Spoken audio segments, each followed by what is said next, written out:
Sometimes the things we save end up saving us right back. When 73-year-old Silas Boone found a donkey foal crying over its mother's lifeless body in the scorched desert, he was a man who had given up on everything: family, purpose, even himself.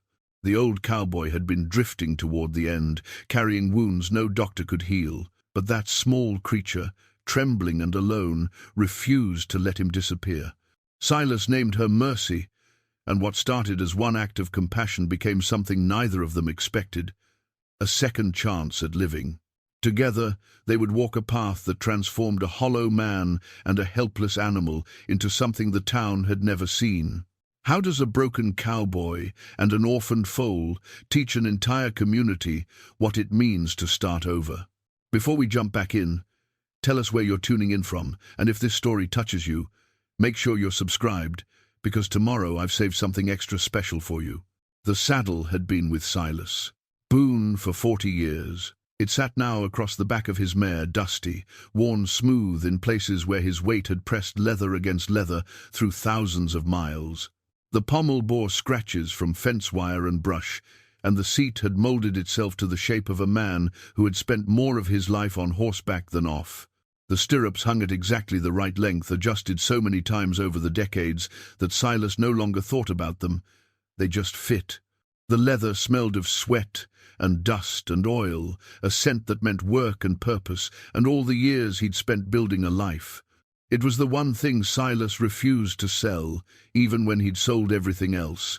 He'd let go of the ranch 6 months back. Couldn't work it alone anymore. Not at 73. Not with knees that complained every morning, and hands that sometimes forgot their strength. The buyer had been fair. A young family with 3 children who promised to keep the place running proper. Silas had signed the papers without ceremony, taken his money, and ridden away before they moved in. He didn't want to see other people's children running through rooms where his own daughter had grown up. Didn't want to watch someone else's life begin where his had ended. That had been the pattern these last months. Selling off, letting go, moving on. The truck went next, then the tools, then most of his clothes except what fit in 2 saddlebags. He kept a bedroll, a canteen, some jerky and hardtack, and the old Colt revolver his father had carried in the war. Everything else felt like weight he didn't need anymore. Dusty plodded beneath him now, across a landscape that looked like God had started creating it, and then lost interest halfway through. The desert stretched in all directions, flat and colorless except where the heat made it shimmer and dance. Creosote bushes dotted the cracked earth, their roots digging deep for water that might not even be there. The sun pressed down on his shoulders, like a physical thing, and Silas tilted his hat lower to keep the glare from his eyes. His shirt stuck to his back, and sweat traced lines down his weathered face. He wasn't headed anywhere in particular. That was the honest truth of it. He'd left Copper Falls 3 days ago and pointed dusty west because that's where the dirt road went. No plan, no destination, just the notion that if he kept moving, maybe the things chasing him inside his head would tire out and leave him be. Maybe if he rode far enough, he'd find some kind of peace.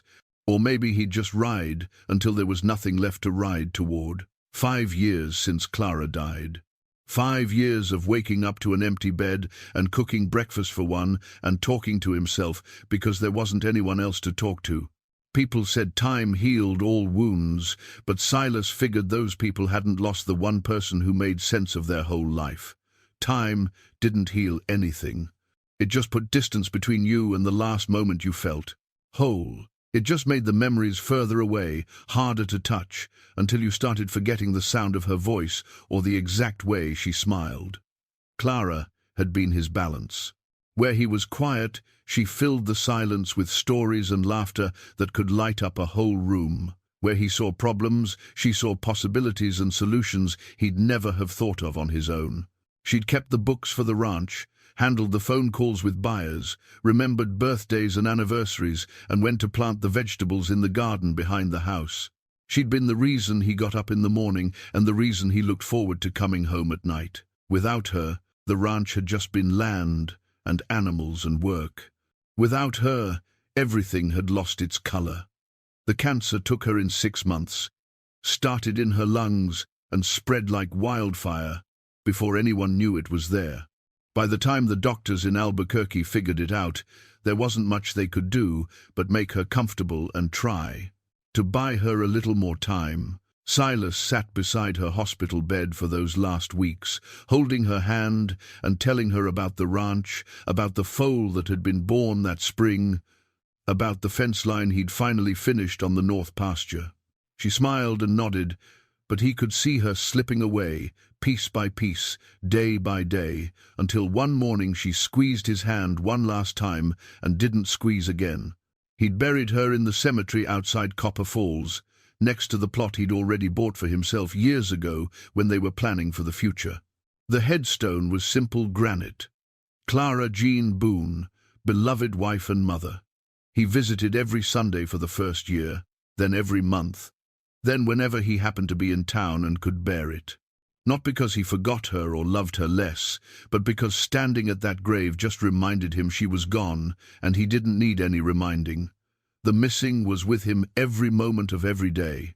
The worst part came after. Emily, his daughter, had flown in from Seattle for the funeral. She was 42 now, married to a software engineer named Jake, who Silas had never quite understood. They had 2 children. Silas barely knew Sophie and Michael, 10 and 8. Emily had left home at 18, after a fight Silas couldn't even remember the details of anymore. Something about college, about the ranch, about him not understanding what she wanted from life. Something about him being too rigid, too set in his ways. They'd spoken maybe twice a year since then, awkward phone calls where neither of them knew what to say beyond the basics. How's the weather? How's work? The kids doing all right? Good, good, that's good.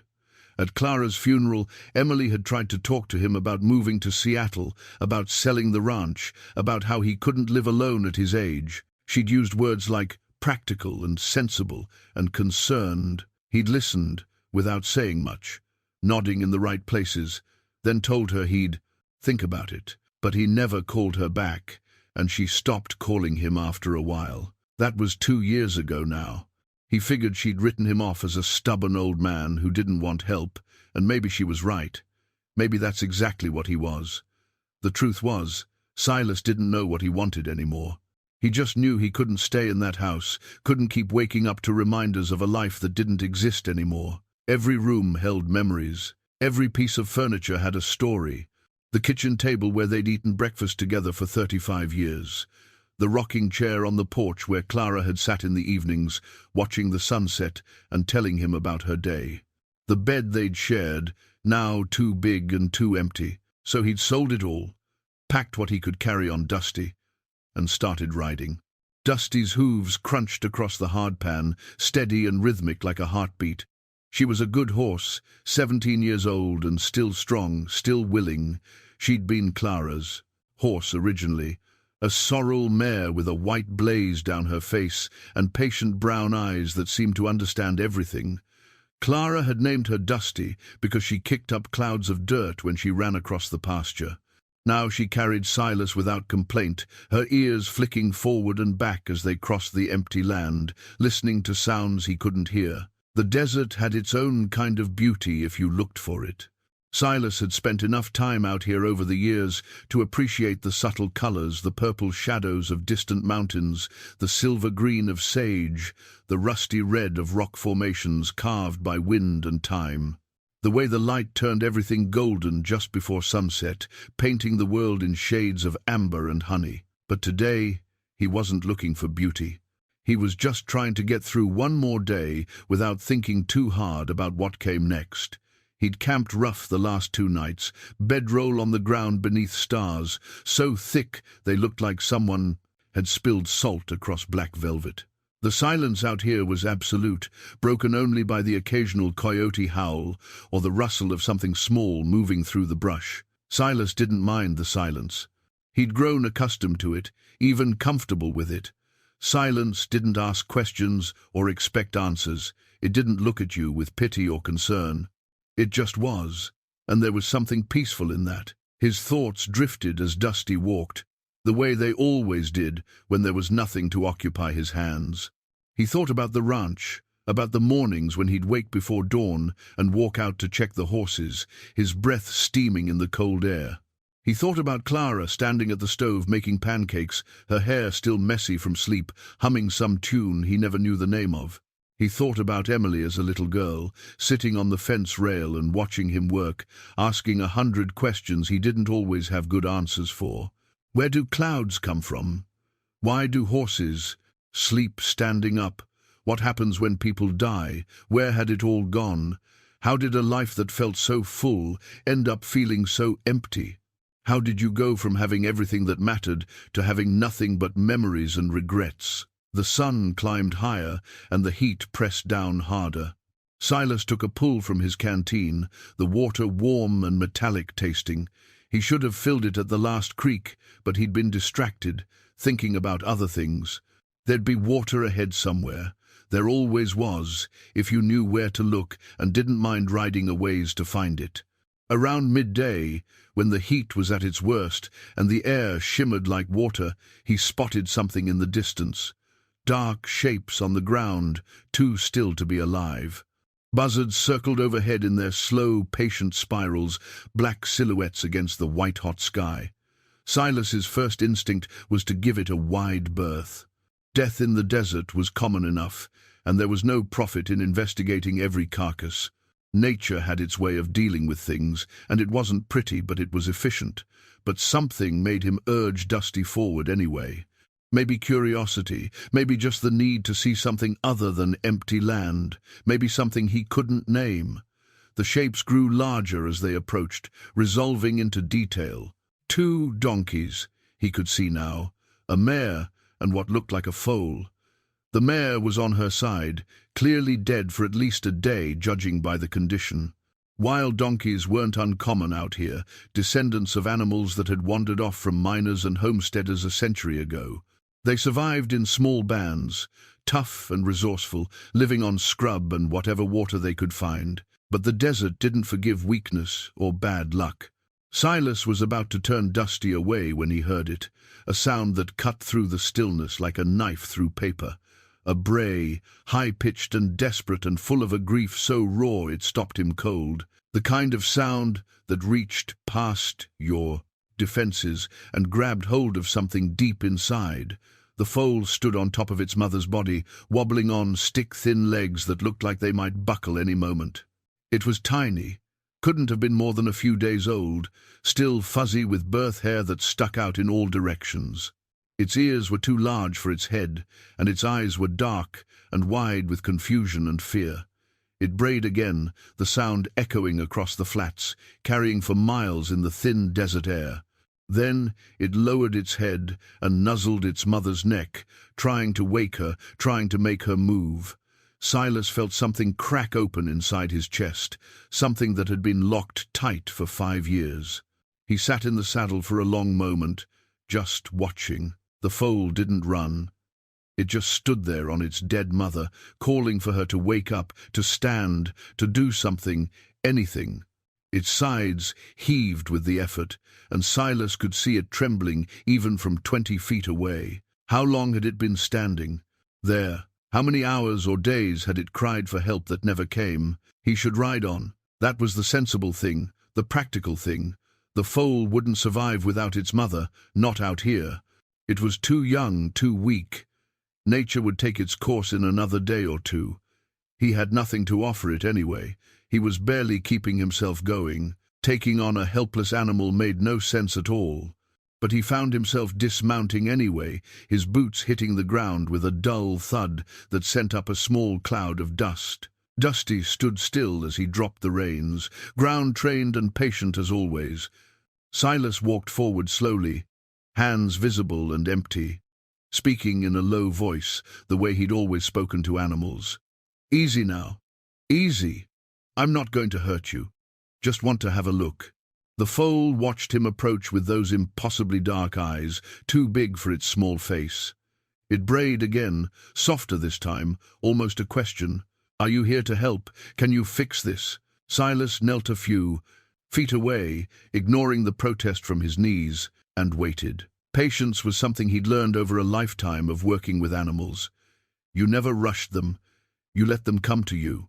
The foal took a tentative step toward him, then another, unsteady but determined. When it was close enough to touch, it pressed its nose against his weathered hand, warm and soft and impossibly trusting. It made a small sound, deep in its throat, somewhere between a whimper and a sigh, and leaned its weight against him. Silas felt tears on his face before he realized he was crying. He couldn't remember the last time he'd cried. Not at Clara's funeral, surrounded by neighbors and relatives. Not when he signed away the ranch, watching his life's work change hands. Not during any of the long nights alone when the missing felt like it might swallow him whole. But here, kneeling in the dirt beside a dead donkey and her orphaned baby, the tears came and wouldn't stop.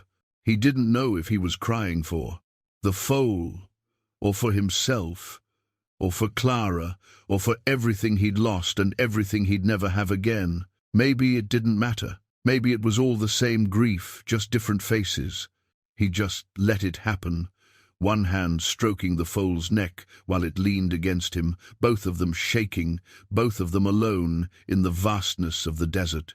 When the tears finally stopped, leaving his face sticky and his eyes burning, Silas sat back on his heels and really looked at the little creature. She, he could see now, it was a female, gazed back at him with those dark, trusting eyes, waiting for him to do something, to make sense of a world that had suddenly stopped making any sense at all. He thought about riding away. He thought about the revolver in his saddlebag and the mercy of a quick death versus slow starvation. He thought about all the reasons this was a terrible idea, about how he had no way to feed her properly, no plan, no destination, nothing to offer except whatever scraps of humanity he had left. He was a broken-down old man who'd given up on life. What business did he have trying to save anything? But when he stood up and walked back to Dusty, his legs stiff and his back aching, the foal followed him, stumbling, wobbling, but determined. And when he mounted and turned the mare's head west again, continuing his journey to nowhere, the foal stumbled along behind, matching his pace as best she could, refusing to be left alone. Silas didn't look back at the dead mare lying in the dust. He just rode, listening to the small hoofbeats struggling to match Dusty's longer stride, and wondered what in God's name he was doing. Wondered if maybe Clara was somewhere laughing at him, or maybe crying with him, or maybe just shaking her head at the stubborn old fool who couldn't walk away from something that needed him. The foal followed for 3 hours before she couldn't walk anymore. Silas heard the change in the rhythm of her hoofbeats, heard them slow, and then stop altogether. He turned in the saddle to see her standing on shaking legs, head hanging low, too exhausted to take another step. She looked at him with eyes that held no accusation, just acceptance. She'd tried her best, and her best had run out. Silas dismounted and looked at her, this scrawny little thing, covered in dust and dried milk and desperation. She'd followed him without question, trusting that he knew where they were going even though he didn't, trusting that he had a plan even though he'd never been more lost in his life. He thought about Clara, about what she would say if she could see him now. She'd probably laugh, that warm, rolling laugh that always made everything seem less serious. She'd loved animals, especially the helpless ones, the ones that needed extra care. She would have scooped up this foal, without a second thought, would have already been figuring out how to feed her and where to keep her and what to name her. Silas pulled the bedroll off Dusty's back and fashioned a kind of sling with rope and canvas. It took some doing, his fingers fumbling with knots he'd tied 1,000 times, but he managed to lift the foal lighter than he expected, all legs and big eyes, and drape her across Dusty's withers in front of the saddle. The foal didn't fight. She just lay there, too tired to protest, her head resting against Dusty's warm neck. Silas climbed up behind his makeshift cargo, adjusted his seat to balance the extra weight, and nudged Dusty forward. The mare snorted but obeyed, her gait careful and measured beneath the unusual burden. Smart horse. She understood what was needed. As the sun began to sink toward the horizon, painting the desert in shades of orange and red and purple, Silas realized something important. He'd made a decision without meaning to. He'd taken responsibility for something other than himself.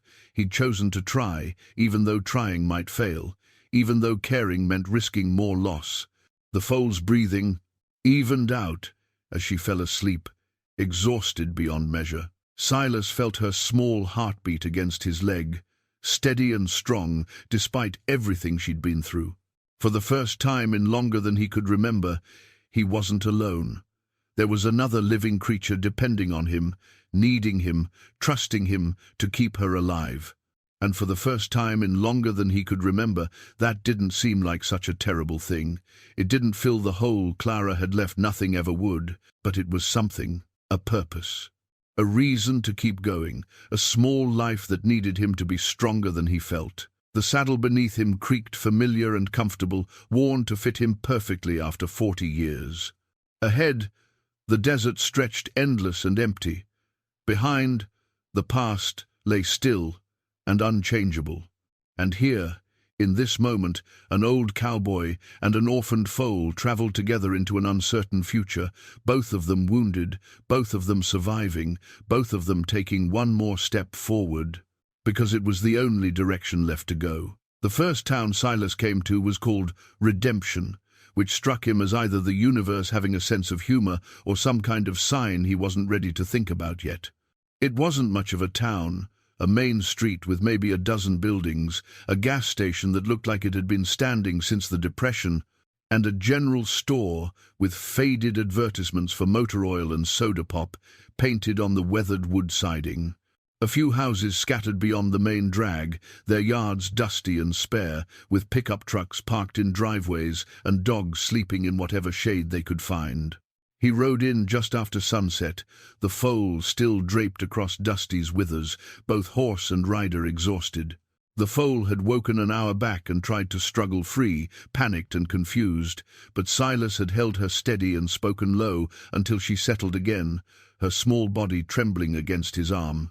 Now she watched the unfamiliar buildings with wary eyes, her oversized ears swiveling at every sound, a screen door closing, a dog barking somewhere, the tinny sound of a television through an open window. A man stood outside the general store, sweeping the wooden porch in that ritual way people do at the end of a day, even though the dust would just blow back tomorrow. He was maybe 60, lean and weathered like an old fence post, with a face that suggested he'd seen most things life had to offer and wasn't much impressed by any of them. He stopped sweeping when he saw Silas approach, leaning on his broom and studying the unusual sight. "Evening," Silas said, touching the brim of his hat in greeting. The man leaned on his broom and took his time looking over the scene, the tired old cowboy, the exhausted horse, the foal sprawled in front of the saddle like a sack of grain. His eyes lingered on the foal for a moment, taking in the details, before returning to Silas's face. No judgment there, just assessment. "Evening yourself. That's an unusual way to transport livestock." "Found her in the desert," Silas said, his voice rough from not talking to anyone in days. "Mother didn't make it. She's too young to walk far." The man nodded slowly, as if this explained everything that needed explaining.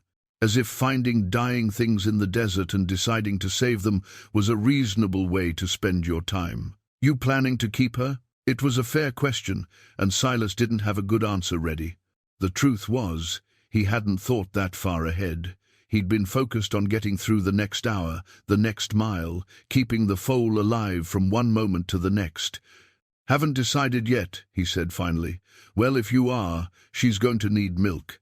Goat milk works best for donkey foals when there's no mare available to nurse." He jerked his thumb toward the store behind him. "I've got some canned goat milk inside. Not ideal for the long term, but it'll do until you figure something else out." Silas felt something loosen in his chest, some tension he hadn't known he was carrying. Help. This stranger was offering help without asking for anything in return. "I'd appreciate that," he said, and meant it more than the simple words could convey. The man set his broom aside and extended a calloused hand. "Name's Henry Marsh. I run the store, and most everything else around here that needs running." Silas Boone. They shook, Henry's grip firm and dry, the handshake of a man who'd worked with his hands his whole life.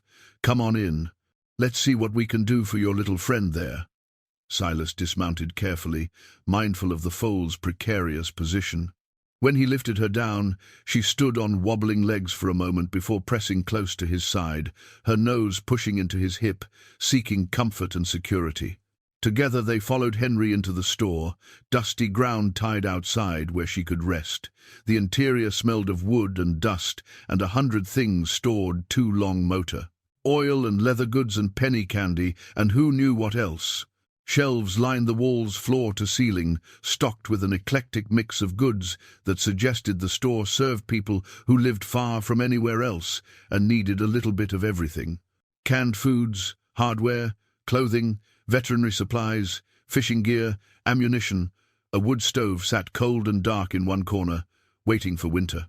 A large orange cat dozed on the counter beside an old-fashioned cash register, and it opened one yellow eye to assess the newcomers before going back to sleep. Henry moved through the narrow aisles with practiced ease, his hands reaching for items without looking, knowing exactly where everything was kept. He pulled cans of goat milk from a high shelf and set them on the counter with a solid thunk. "You'll need bottles too. I've got some meant for calves that should work well enough." He added 2 large bottles to the growing pile, then reached for a bag of grain. "She's too young for solid food yet, but you'll need this in a few weeks when she starts transitioning. Better to have it on hand." Silas pulled out his worn leather wallet, the bills inside representing what was left of his life savings. "What do I owe you?"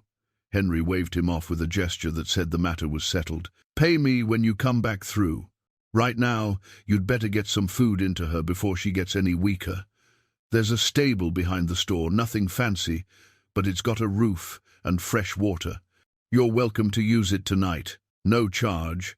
That's kind of you, not kindness, just common sense." Henry's eyes were steady and direct. "You try to ride any farther tonight, that foal won't make it, and I imagine you're pretty well done in yourself. A man's got to know when to stop pushing." Silas couldn't argue with that. He felt like he'd been pushing for 5 years straight, and he was tired right down to his bones. He gathered up the supplies, the weight of the cans, solid and real, in his arms, while Henry showed him out the back door to a small barn that had seen better days, but was still sound and serviceable. 3 stalls, a tack room, and a hayloft above where pigeons cooed softly in the rafters. The smell of old hay and animals and leather was instantly familiar, comforting in a way Silas hadn't expected. Dusty got 1 stall with fresh hay and a bucket of cool water that she drank from gratefully.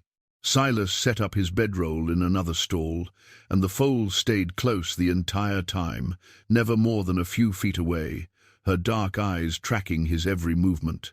When he sat down on the straw-covered floor to mix the milk, she pushed her nose into his lap, nuzzling at his hands with urgent curiosity. He poured the canned goat milk into one of the bottles, his hands surprisingly steady despite his exhaustion. He tested the temperature on the inside of his wrist, the way Clara used to do with formula for Emily when she was a baby, making sure it wasn't too hot or too cold. The memory came sharp and clear, Clara in the kitchen at 2 in the morning, their newborn daughter crying, both of them exhausted but happy in that overwhelming way new parents are. He offered the bottle to the foal, and she sniffed it suspiciously at first, turning her head away and braying softly.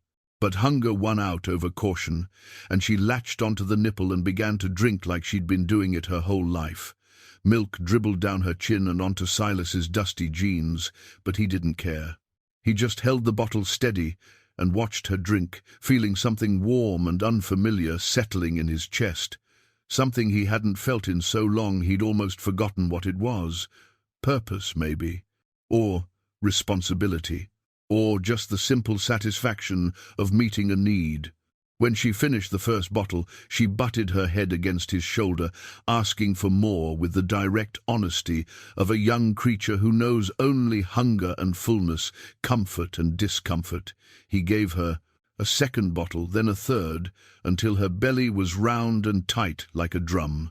She yawned hugely, showing small teeth and a pink tongue, then folded her impossibly long legs beneath her and lay down in the clean hay beside him. Within minutes, her eyes were closed, and her breathing had evened into the deep rhythm of exhausted sleep. Her sides rose and fell steadily, and one ear twitched occasionally as she dreamed of things he couldn't imagine. Silas sat with his back against the rough wooden wall of the stall, too tired to move even if he'd wanted to. Dusty munched hay contentedly in the next stall, and somewhere outside a dog barked twice and then fell silent. The barn smelled of animals and earth and old wood, familiar scents that brought back memories of better times, of mornings when he'd come out to feed the horses and Clara would bring him coffee in a thermos. He thought about what he'd done, truly thought about it for the first time since he'd knelt in the desert beside that dead mare. He'd taken on responsibility for a creature that needed constant care, that would tie him down to one place, that would make everything harder. The smart thing, the practical thing, would be to find someone in town tomorrow who wanted a donkey, hand her over to people who knew what they were doing, who had the setup and the resources. Then ride on. Keep moving. Stay ahead of the grief that chased him. But even as he thought it, sitting there in the dim barn with the foal sleeping trustingly beside him, he knew he wouldn't do it. Not because it made sense, but because something about this small, helpless animal had reached past all his carefully constructed defenses and grabbed hold of something he thought had died with Clara. She needed him, and God help him, he needed that. Needed to be needed. Needed to have a reason to wake up tomorrow and the day after that. He reached out and rested his rough, calloused hand on the foal's warm side, feeling her breathe, feeling her alive and safe under his protection. The weight of that responsibility should have scared him. Instead, it felt like an anchor, holding him steady when everything else in his life had come loose and drifted away. Mercy, he said quietly into the darkness, trying the name out loud for the first time. It felt right somehow, appropriate for a creature who'd been granted mercy in the desert, and who was, whether she knew it or not, granting him mercy in return. I think I'll call you Mercy. The foal slept on, oblivious to her naming, her small body trusting and peaceful. Silas closed his eyes and leaned his head back against the wall. For the first time in months, maybe years, he slept without dreaming of empty houses and graves and all the things he'd lost. He slept without the weight of grief pressing on his chest like a stone. He just slept, and it was enough. Morning came too soon, announced by Mercy's demanding brays that echoed through the barn like an alarm clock with no off switch. Silas woke stiff and sore, his back protesting the hard ground despite the bedroll, his neck kinked from sleeping at an angle against the wall. Every joint seemed to have its own complaint to register as he pushed himself upright, feeling every one of his 73 years. Mercy stood over him, nudging his shoulder with her nose insistently, clearly expecting breakfast and not interested in excuses. Her energy amazed him. Yesterday she'd been too weak to walk, and now she was bouncing around the stall like she owned the place, full of life and demands. All right, he muttered, his voice rough with sleep. I hear you. Give me a minute here. He mixed another bottle with hands that were steadier this morning, the routine already becoming familiar. Mercy danced impatiently around his feet, nearly tripping him twice, making small, urgent sounds deep in her throat. When he finally got the bottle ready and offered it to her, she latched on eagerly and drank, like she'd never been fed in her life, her tail whisking back and forth with satisfaction. After feeding Mercy a second bottle and getting Dusty settled with hay and water, Silas walked back to the general store. The morning was cool and clear, the heat of yesterday not yet settled in. Henry was already open for business, standing behind the counter with a steaming cup of coffee in one hand, and yesterday's newspaper spread out in front of him, reading glasses perched on his nose. "Morning," Henry said, looking up from the paper. "How'd your little one do overnight?" "Loud," Silas said, allowing himself a small smile. "But she drank well. 3 bottles this morning already. I need to settle up with you for yesterday." They worked through the bill, Henry writing figures on a piece of scrap paper with a pencil stub.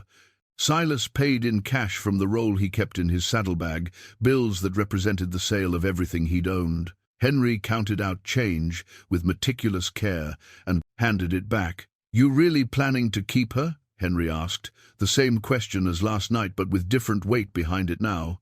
This time it felt more like concern than curiosity. "Seems that way." Henry studied him for a moment, taking his measure the way you might assess whether a fence post would hold or a storm was likely to break. "It's not easy, raising an orphan. They need feeding every few hours at first, like a human baby, and they're prone to getting sick if you're not careful, scours, pneumonia, all kinds of things that can take them fast. You're taking on a lot for a man traveling alone." "I know," Silas said simply. He did know. He'd raised horses and cattle over the years, had bottle-fed orphaned calves before. It was never easy, but knowing something was hard had never stopped him from doing what needed doing. Henry nodded, seeming to accept this. Then he pulled a piece of paper from under the counter and sketched a rough map with his pencil, the lines, quick and sure. "If you're serious about it, there's a woman about 10 miles north of here. Lives alone, raises goats. Name's Martha Collins. She might be willing to sell you fresh milk regular, better than the canned stuff for a growing foal in the long term. Goats produce milk pretty close to what a donkey mare would give." Silas studied the map, committing it to memory. 10 miles wasn't far, but it meant backtracking north when he'd been heading west. It meant changing his non-plan, such as it was. Still, if he was going to do this properly, he should do it right. "I appreciate the advice. One more thing," Henry added another mark to the map. "There's an old homestead about 5 miles west of Martha's place. Been abandoned for years, but last I heard the cabin's still standing, and there's a good spring nearby. If you're looking for somewhere to stop for a while, somewhere to let that foal grow stronger before you move on, it might suit your needs. Nobody's using it." "Why are you helping me?" Silas asked. It wasn't suspicion in his voice, just honest curiosity. He'd become accustomed to people keeping their distance, and this stranger's kindness felt unexpected. Henry smiled, a sad sort of smile that suggested he understood more than he was saying. "Had a dog once, years back. Found him on the highway, hit by a car and left to die. Everybody said to put him down. Said he'd never walk right again, but I took him home anyway. Nursed him through it. He lived another 12 years, and they were the best 12 years of my life. Best friend I ever had." He pushed the map across the counter. "Sometimes the things we save end up being the things that save us. Good luck, Silas Boone." Silas took the map and folded it carefully, tucking it into his shirt pocket. The paper was warm from Henry's hand. "Thank you, Henry, for everything." He returned to the barn and began the work of packing up. Mercy watched with interest as he rolled his bedroll and loaded his gear back onto Dusty, her curiosity evident in every movement. When he lifted her onto Dusty's withers again, she settled more easily this time, already learning the routine. Smart little thing. They left Redemption heading north, following Henry's directions. The landscape shifted slightly as they traveled, the flat desert giving way to rolling hills dotted with juniper and pinyon pine. The air smelled different here, less harsh and dusty, touched with the scent of green things growing. It was prettier country, more hospitable. The ride to Martha Collins's place took most of the morning, Silas keeping Dusty to an easy walk to spare the mare's strength with her double burden. Mercy dozed for part of the journey, her head resting against Dusty's neck, but woke when they approached the goat farm, her ears pricking forward with interest. Martha's property announced itself with a hand-painted wooden sign, Collins Goat Farm. A dirt road led to a small ranch house built of adobe and wood, practical and solid. Fenced pastures surrounded the house, and dozens of goats grazed contentedly, their bells tinkling softly. They looked up as Silas approached, their strange rectangular pupils watching with mild interest before they returned to their grazing. A woman emerged from the house before Silas had even dismounted, moving with the purposeful stride of someone who didn't waste time or motion. She was maybe 70 herself, with steel-grey hair pulled back in a long braid and hands that looked like they'd worked every single day of their life. She carried herself straight despite her years, and her eyes were sharp and assessing as they took in Silas, Dusty, and the Foal. "Help you?" Her voice was direct, no nonsense. "Name's Silas Boone. Henry Marsh down in Redemption said you might sell goat milk. I've got an orphan foal needs feeding regular." Martha walked closer, her boots kicking up small clouds of dust. She studied Mercy with the practiced eye of someone who'd spent a lifetime evaluating animals. "Donkey. How old?" "Few days, I figure. Found her in the desert 2 days back. Mother was dead." "Let me see her." Silas lifted Mercy down, and the foal stood on shaky legs, while Martha ran her hands over her with gentle efficiency. She checked the legs for soundness, felt along the ribs, looked at eyes and ears and mouth, her fingers sure and knowledgeable. Mercy tolerated the examination with surprising patience, as if she understood this woman knew what she was doing. "She's dehydrated and underweight," Martha said finally, straightening up. "Nothing that can't be fixed with good care and proper feeding, but it'll take work and attention."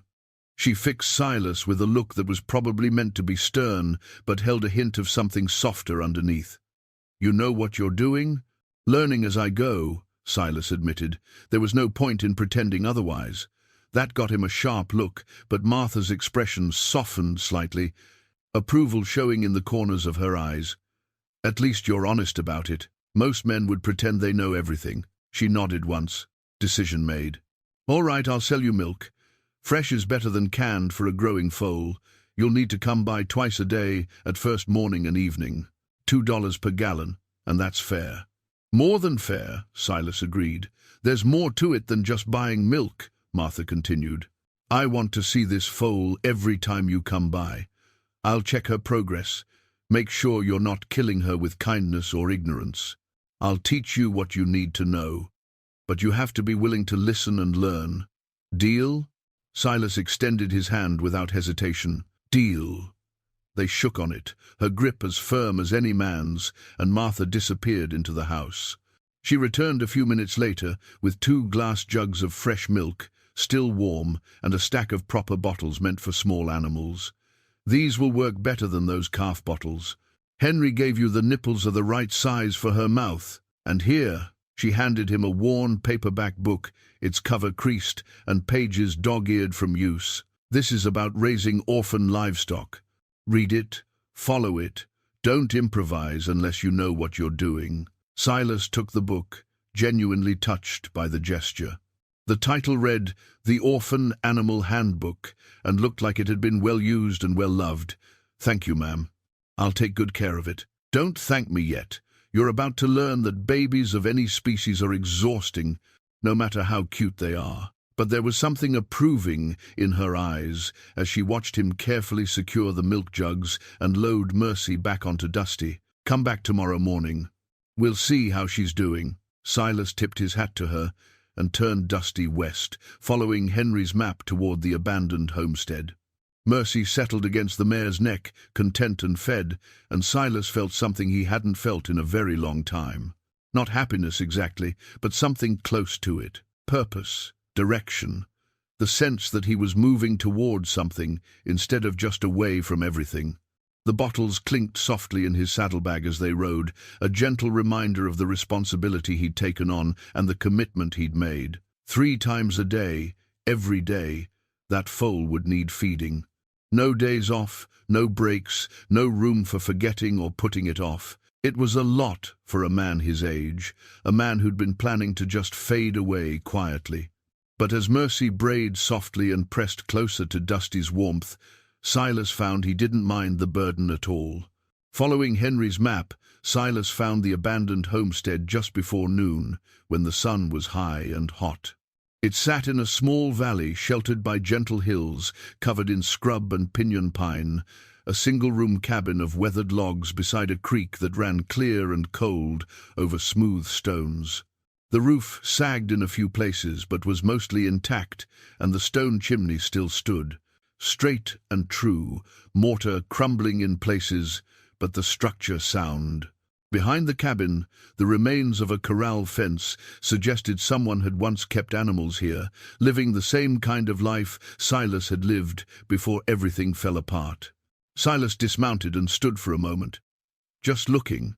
The place had been empty for years, that much was obvious. Weeds grew tall around the foundation, and one of the windows had lost its glass, leaving a dark rectangular opening like a missing tooth. But there was something solid about it, something that said it had been built by someone who knew what they were doing and built to last. The logs were still tight, the foundation level, the whole structure positioned to catch morning sun and afternoon shade. He unloaded his gear and set Mercy down in the long grass. The foal immediately began exploring with the fearless curiosity of the very young, her nose investigating every plant and rock within reach, her ears swiveling to catch every sound. Dusty drank deeply from the creek, then found a patch of grass to graze, her tail swishing lazily at flies. Silas walked through the cabin slowly, assessing the damage and what would need to be done. Someone had lived here once, had made a home.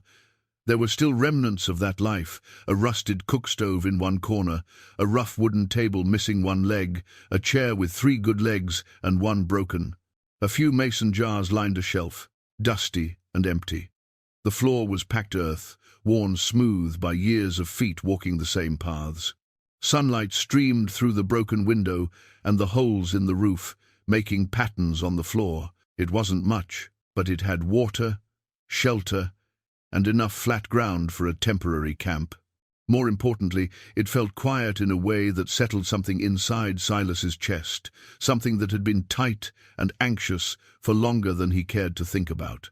The creek made soft sounds over the rocks, and birds sang in the trees, and there was a peacefulness here that reminded him of better times. He spent the afternoon making the place livable. First, he patched the worst holes in the roof, using fallen branches and the canvas from his bedroll, climbing up carefully and trying not to think about how his balance wasn't what it used to be. Then he cleared debris from inside the cabin, old leaves, broken glass, the remains of a bird's nest, all swept out with a makeshift broom made from bundled grass. The space revealed itself slowly, showing its bones, and Silas could see it had been a decent home once. Someone had cared about this place. He found the stone fireplace still functional, the flue clear enough to draw air.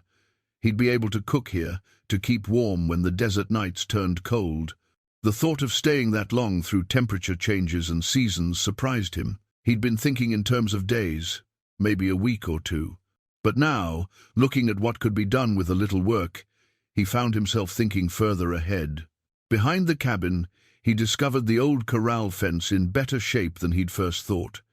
Many of the posts were still solid, driven deep into the ground by someone who'd known their business. He spent an hour rebuilding a section using old wire he found coiled in the weeds and some fallen posts that could still serve.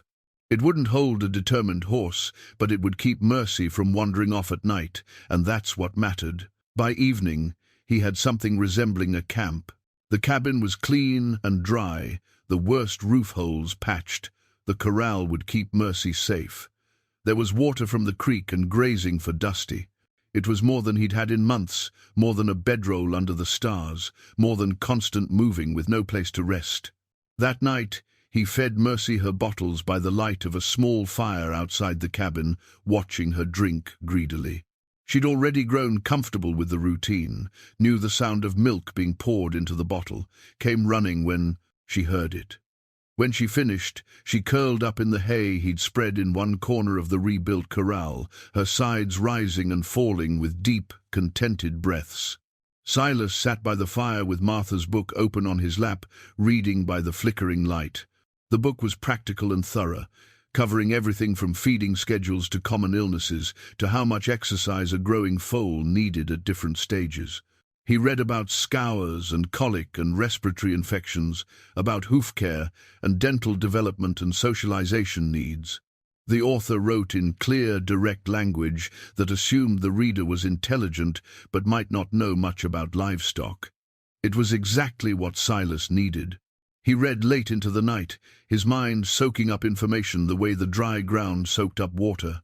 He learned that donkey foals needed to be fed every 3 to 4 hours for the first few weeks, then gradually transitioned to longer intervals. He learned the signs of dehydration and illness to watch for. He learned that orphaned animals often formed intense bonds with their caregivers and needed careful handling to prevent them from becoming too dependent or too wild. When he finally set the book aside and lay down in the cabin on his bedroll, the fire outside burning down to coals, he felt something he hadn't felt in a long time. Not quite hope, that was too big a word for what he felt, but something like the possibility of hope, the sense that maybe things could be different, could be better, if he was willing to try. Outside, Mercy made a small sound in her sleep, and Silas smiled in the darkness. "We'll figure it out," he whispered to the empty cabin, to the foal sleeping safe in the corral, to Clara's memory if she was listening.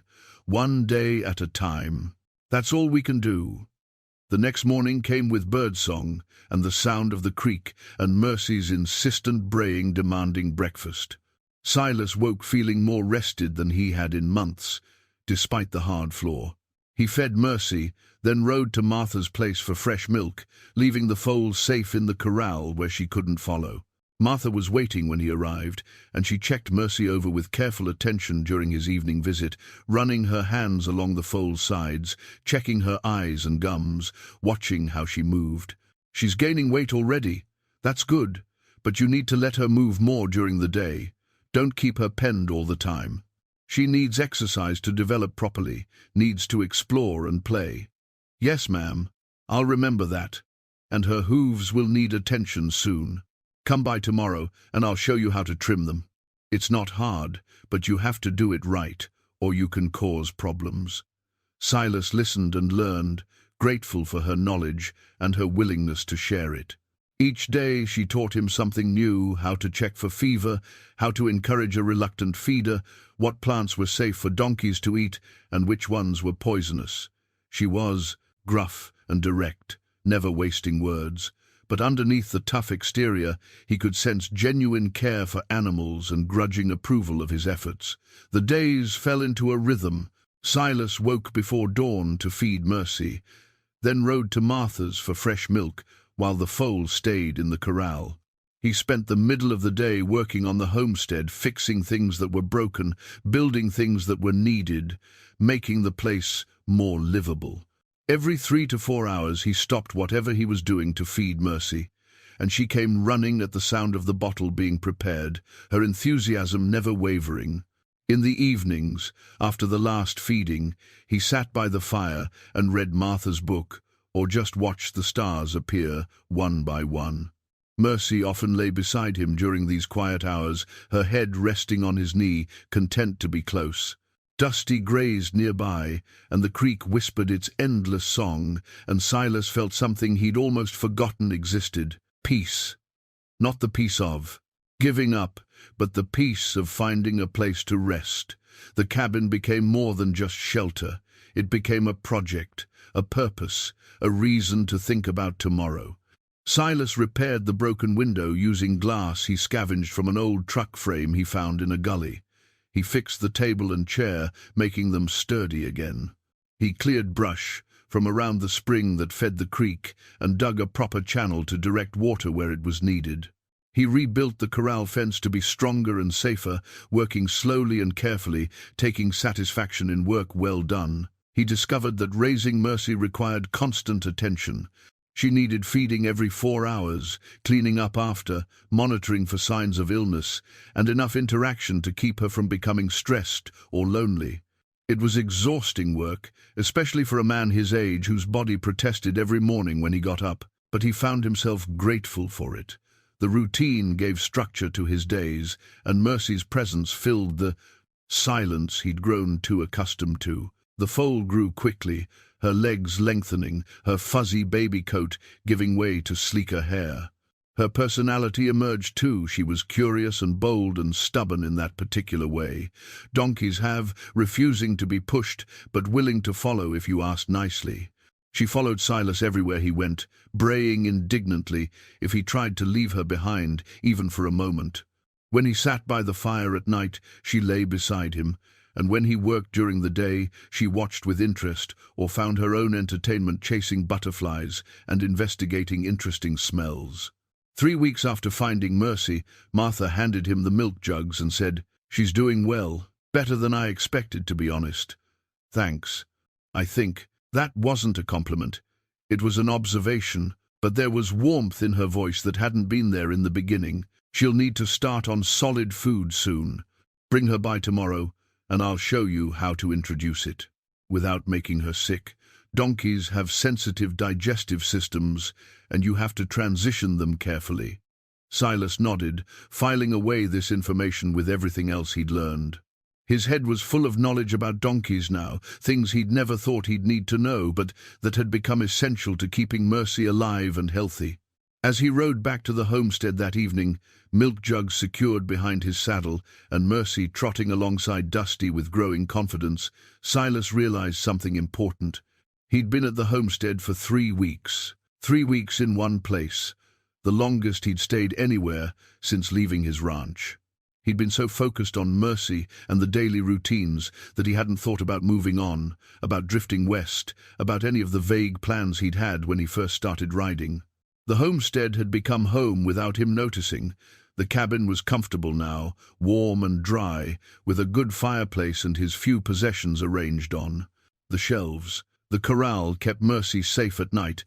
The creek provided fresh water, and the valley offered enough grazing for Dusty. He knew the land now, where the best shade was during the hot afternoons, which paths were easiest to walk, where the birds nested and the rabbits ran. He'd stopped drifting, he'd stopped running, and the surprising thing was, he didn't mind. The grief was still there, still present in quiet moments when he thought of Clara or remembered better times, but it didn't crush him anymore. It was just part of him now, something he carried, but that didn't define everything he was or would be.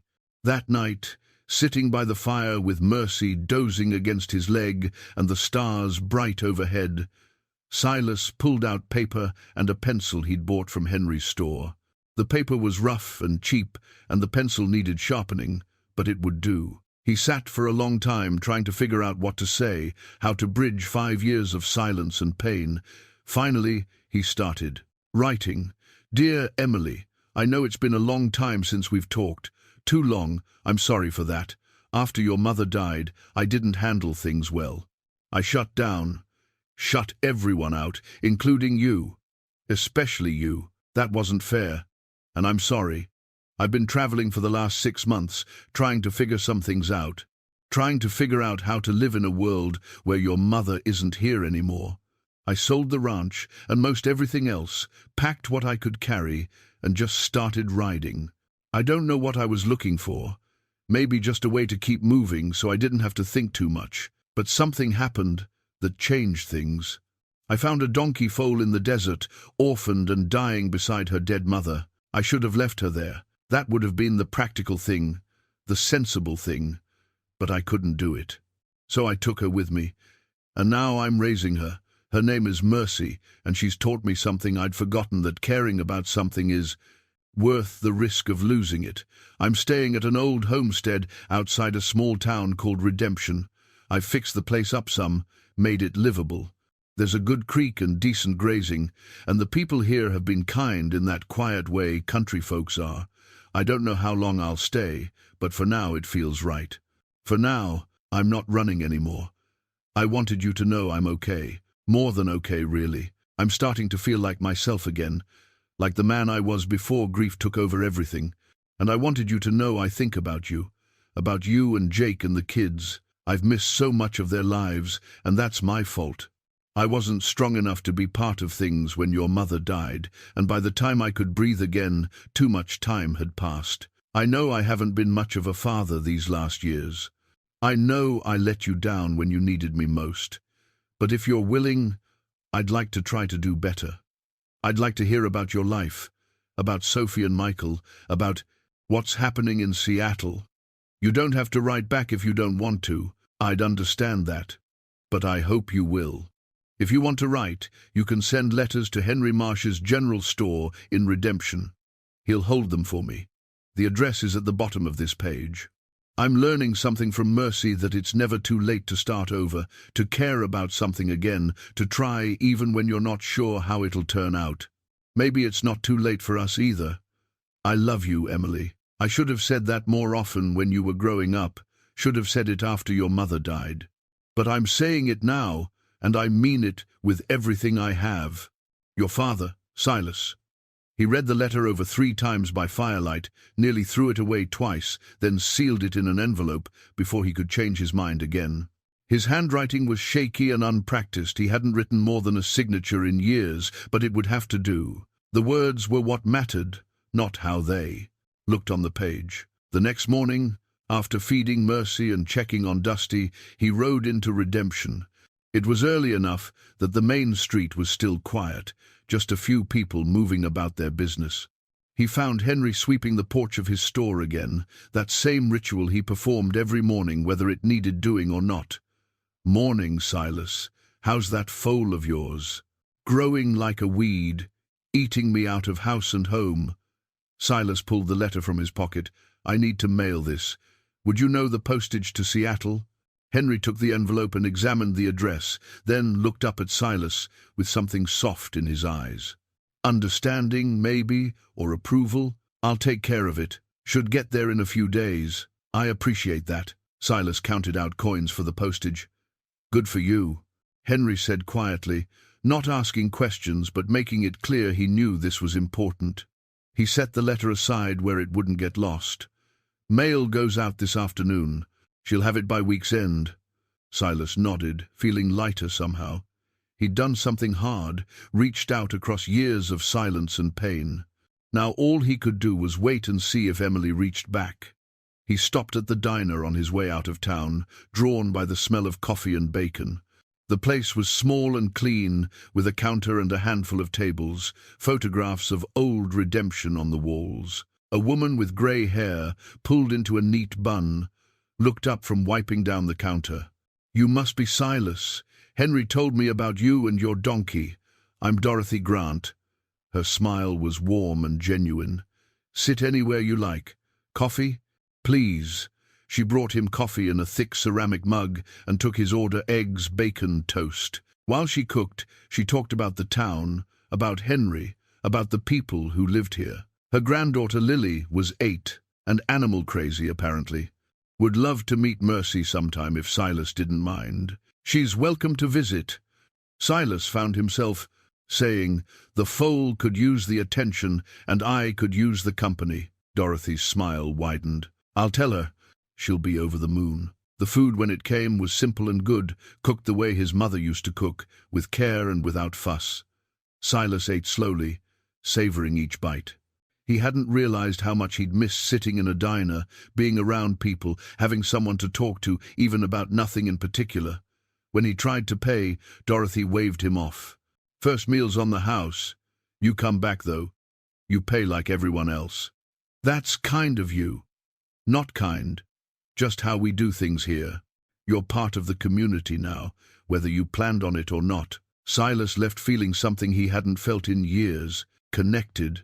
Like he belonged somewhere, even if he hadn't meant to belong, even if it had happened by accident while he was focused on keeping a foal alive. The days continued their rhythm.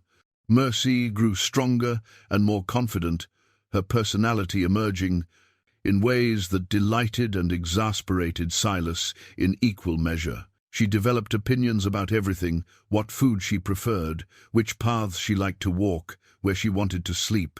She was affectionate but independent, demanding attention on her terms and wandering off to explore when Silas thought she should stay close.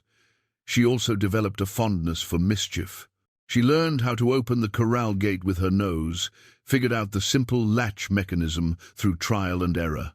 Silas would wake in the morning to find her grazing beside Dusty, having let herself out in the night. She discovered that she could knock over water buckets and seemed to think it was hilarious, braying with what sounded like laughter. She stole tools from his work area, a hammer, a wrench, a coil of wire, and hid them in unlikely places, like she was playing some kind of game only she understood. But she also learned quickly the things Silas taught her. She came when called, responding to his voice even from a distance. She stood still for grooming, enjoying the brush running through her coat. She followed on a lead line without pulling, having learned that cooperation made everything easier. She learned trust, and she gave it freely, the way only an animal who's been saved can trust its savior completely and without reservation. Silas found himself talking to her constantly, narrating his day, telling her about memories of Clara, about Emily, and the grandchildren he barely knew. Mercy listened with her ears forward, occasionally braying in response, and Silas didn't feel foolish talking to a donkey. She was better company than most people. Honestly, she didn't judge, didn't offer unwanted advice, just listened and was present. Martha noticed the change in him during one of his milk runs. She'd been teaching him about donkey care for weeks now, how to check for health problems, what kind of exercise Mercy needed at different stages, how to deal with the stubbornness inherent in the species. That day, she handed him the milk jugs and studied him with those sharp eyes that didn't miss much. "You look better." "Better than what?" "Than when you first showed up here. You looked like a man trying to die, like you'd given up on everything including yourself. Now you look like a man trying to live." She said it matter-of-factly, like she was commenting on the weather. Silas didn't know what to say to that. He hadn't thought about it in those terms, but she was right. He had been trying to die in a slow, passive way, just drifting until there was nothing left. And now he was trying to live, trying to build something, trying to care again. "It's a good look on you," Martha said, allowing herself a small smile. "Keep it." 2 weeks after he'd mailed the letter, Silas was in town getting supplies, allowing herself a small smile. "Keep it." 2 weeks after he'd mailed the letter, Silas was in town getting supplies when Henry called him over with an unusual expression on his face. "Excitement, maybe, or satisfaction. Got something for you." Henry pulled an envelope from under the counter. "Came this morning." Silas recognized Emily's handwriting on the envelope, and his hands shook slightly as he took it. He stood there in the store, holding it, afraid to open it, and afraid not to. "Go on," Henry said gently.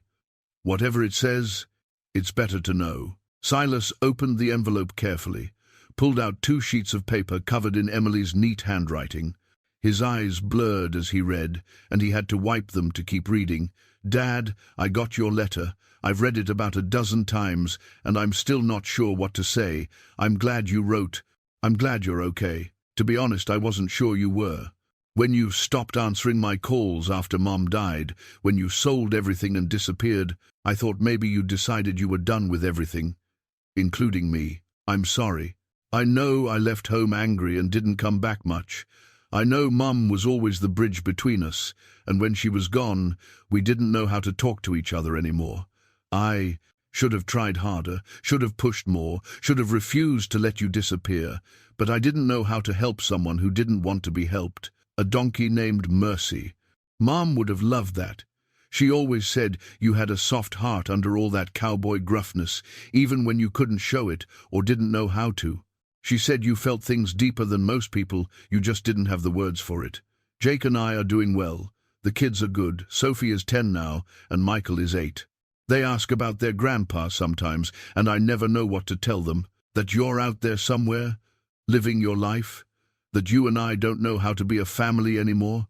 It's hard to explain to children why their grandfather isn't part of their lives. Maybe that can change. I'd like it to change. I'd like for you to know them, and for them to know you.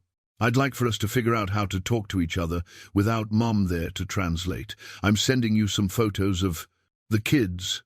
Sophie looks like Mom, especially around the eyes. You'll see it right away. Michael has your stubborn streak, won't quit at anything once he's started, even when it would be smarter to give up.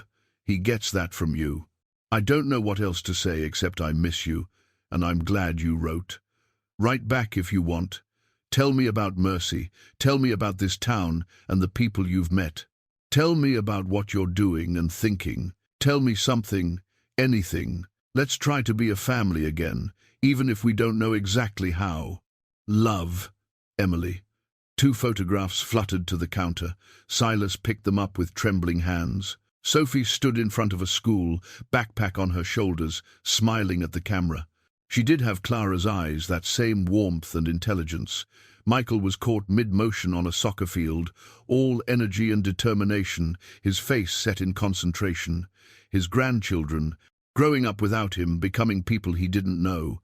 The loss of that hit him hard, but underneath the loss was something else. Possibility. The chance to change things, to be part of their lives, to not let grief steal everything.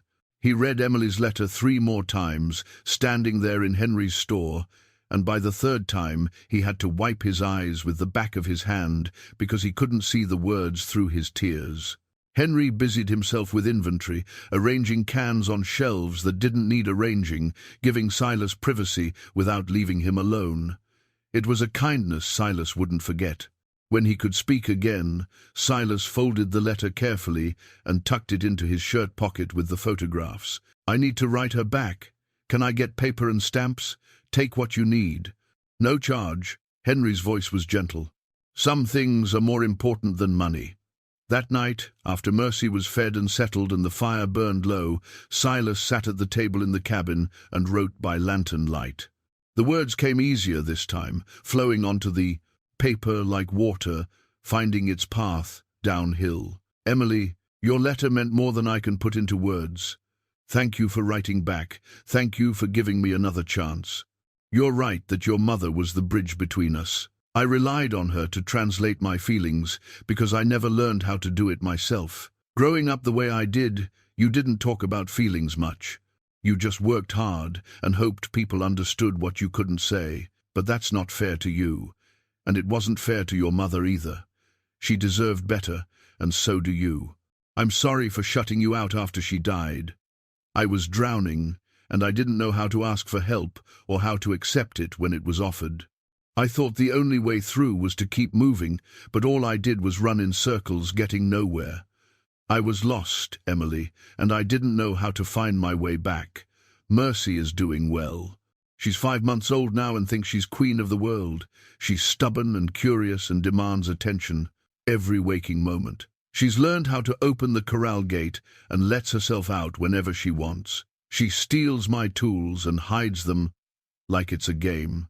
But she's also sweet and affectionate, and she's taught me something important, that it's possible to care about something again without it destroying you when things go wrong.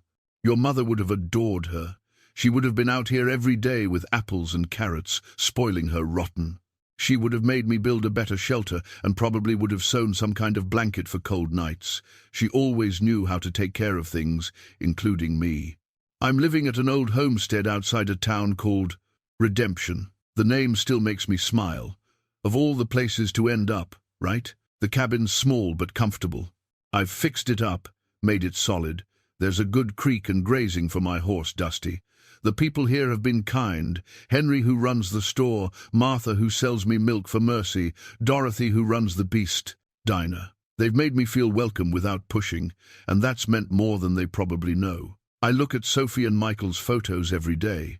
I hung them on the cabin wall where I can see them first thing in the morning. Sophie does have your mother's eyes. I see Clara in that smile, in the way she's standing with such confidence.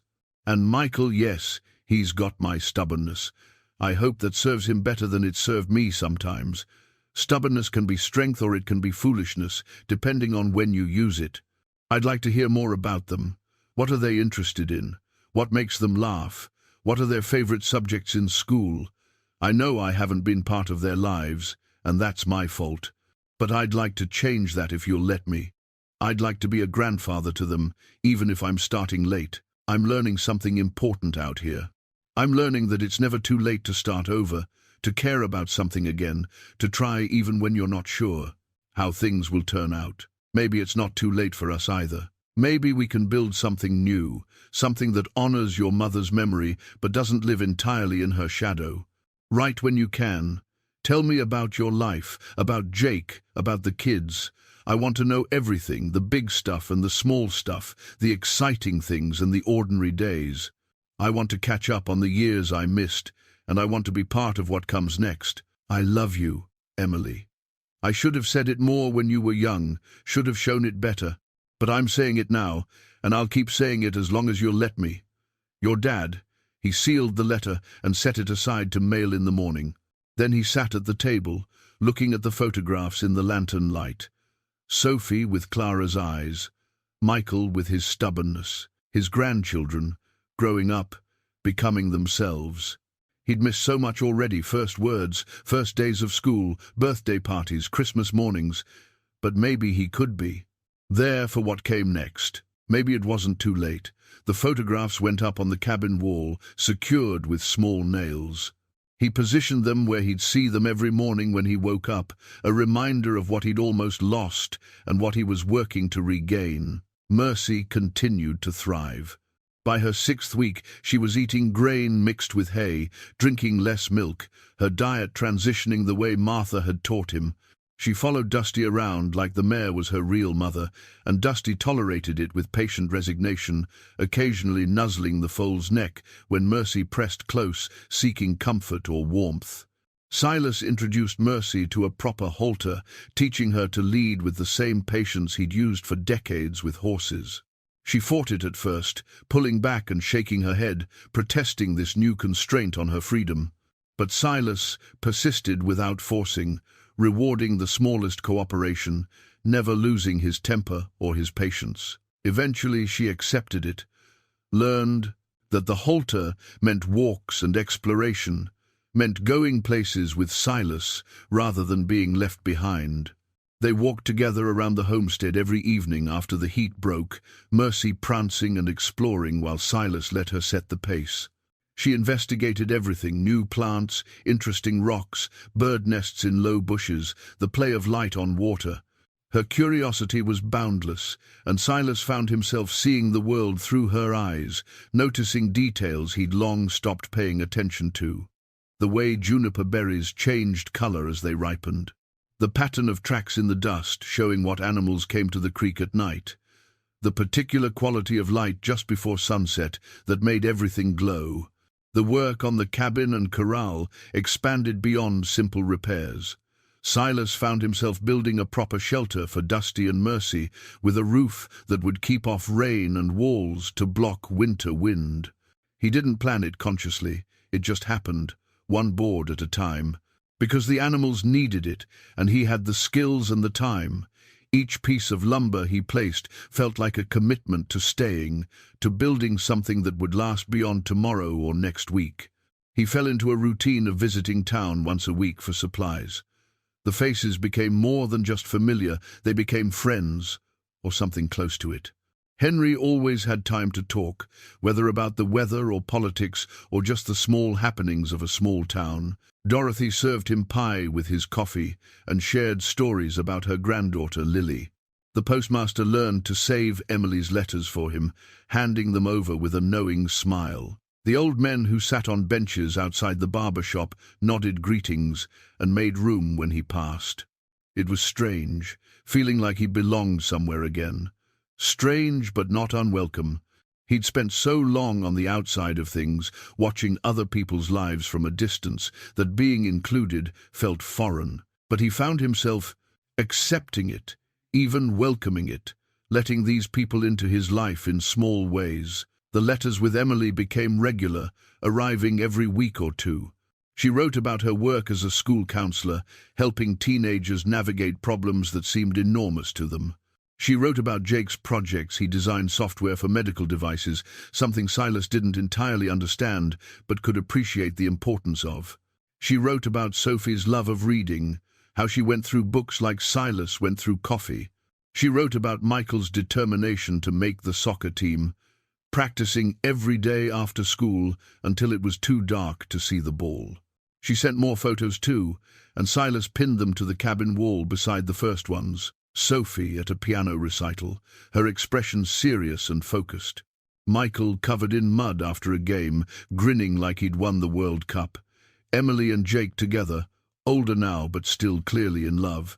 A family Silas had missed being part of, but maybe could rejoin if he kept trying. He wrote back about Mercy's progress, about the work on the homestead, about the quiet satisfaction of fixing things with his own hands. He wrote about Martha's gruff kindness and Henry's steady friendship. He wrote about Clara sometimes. Memories that came easier now, less painful.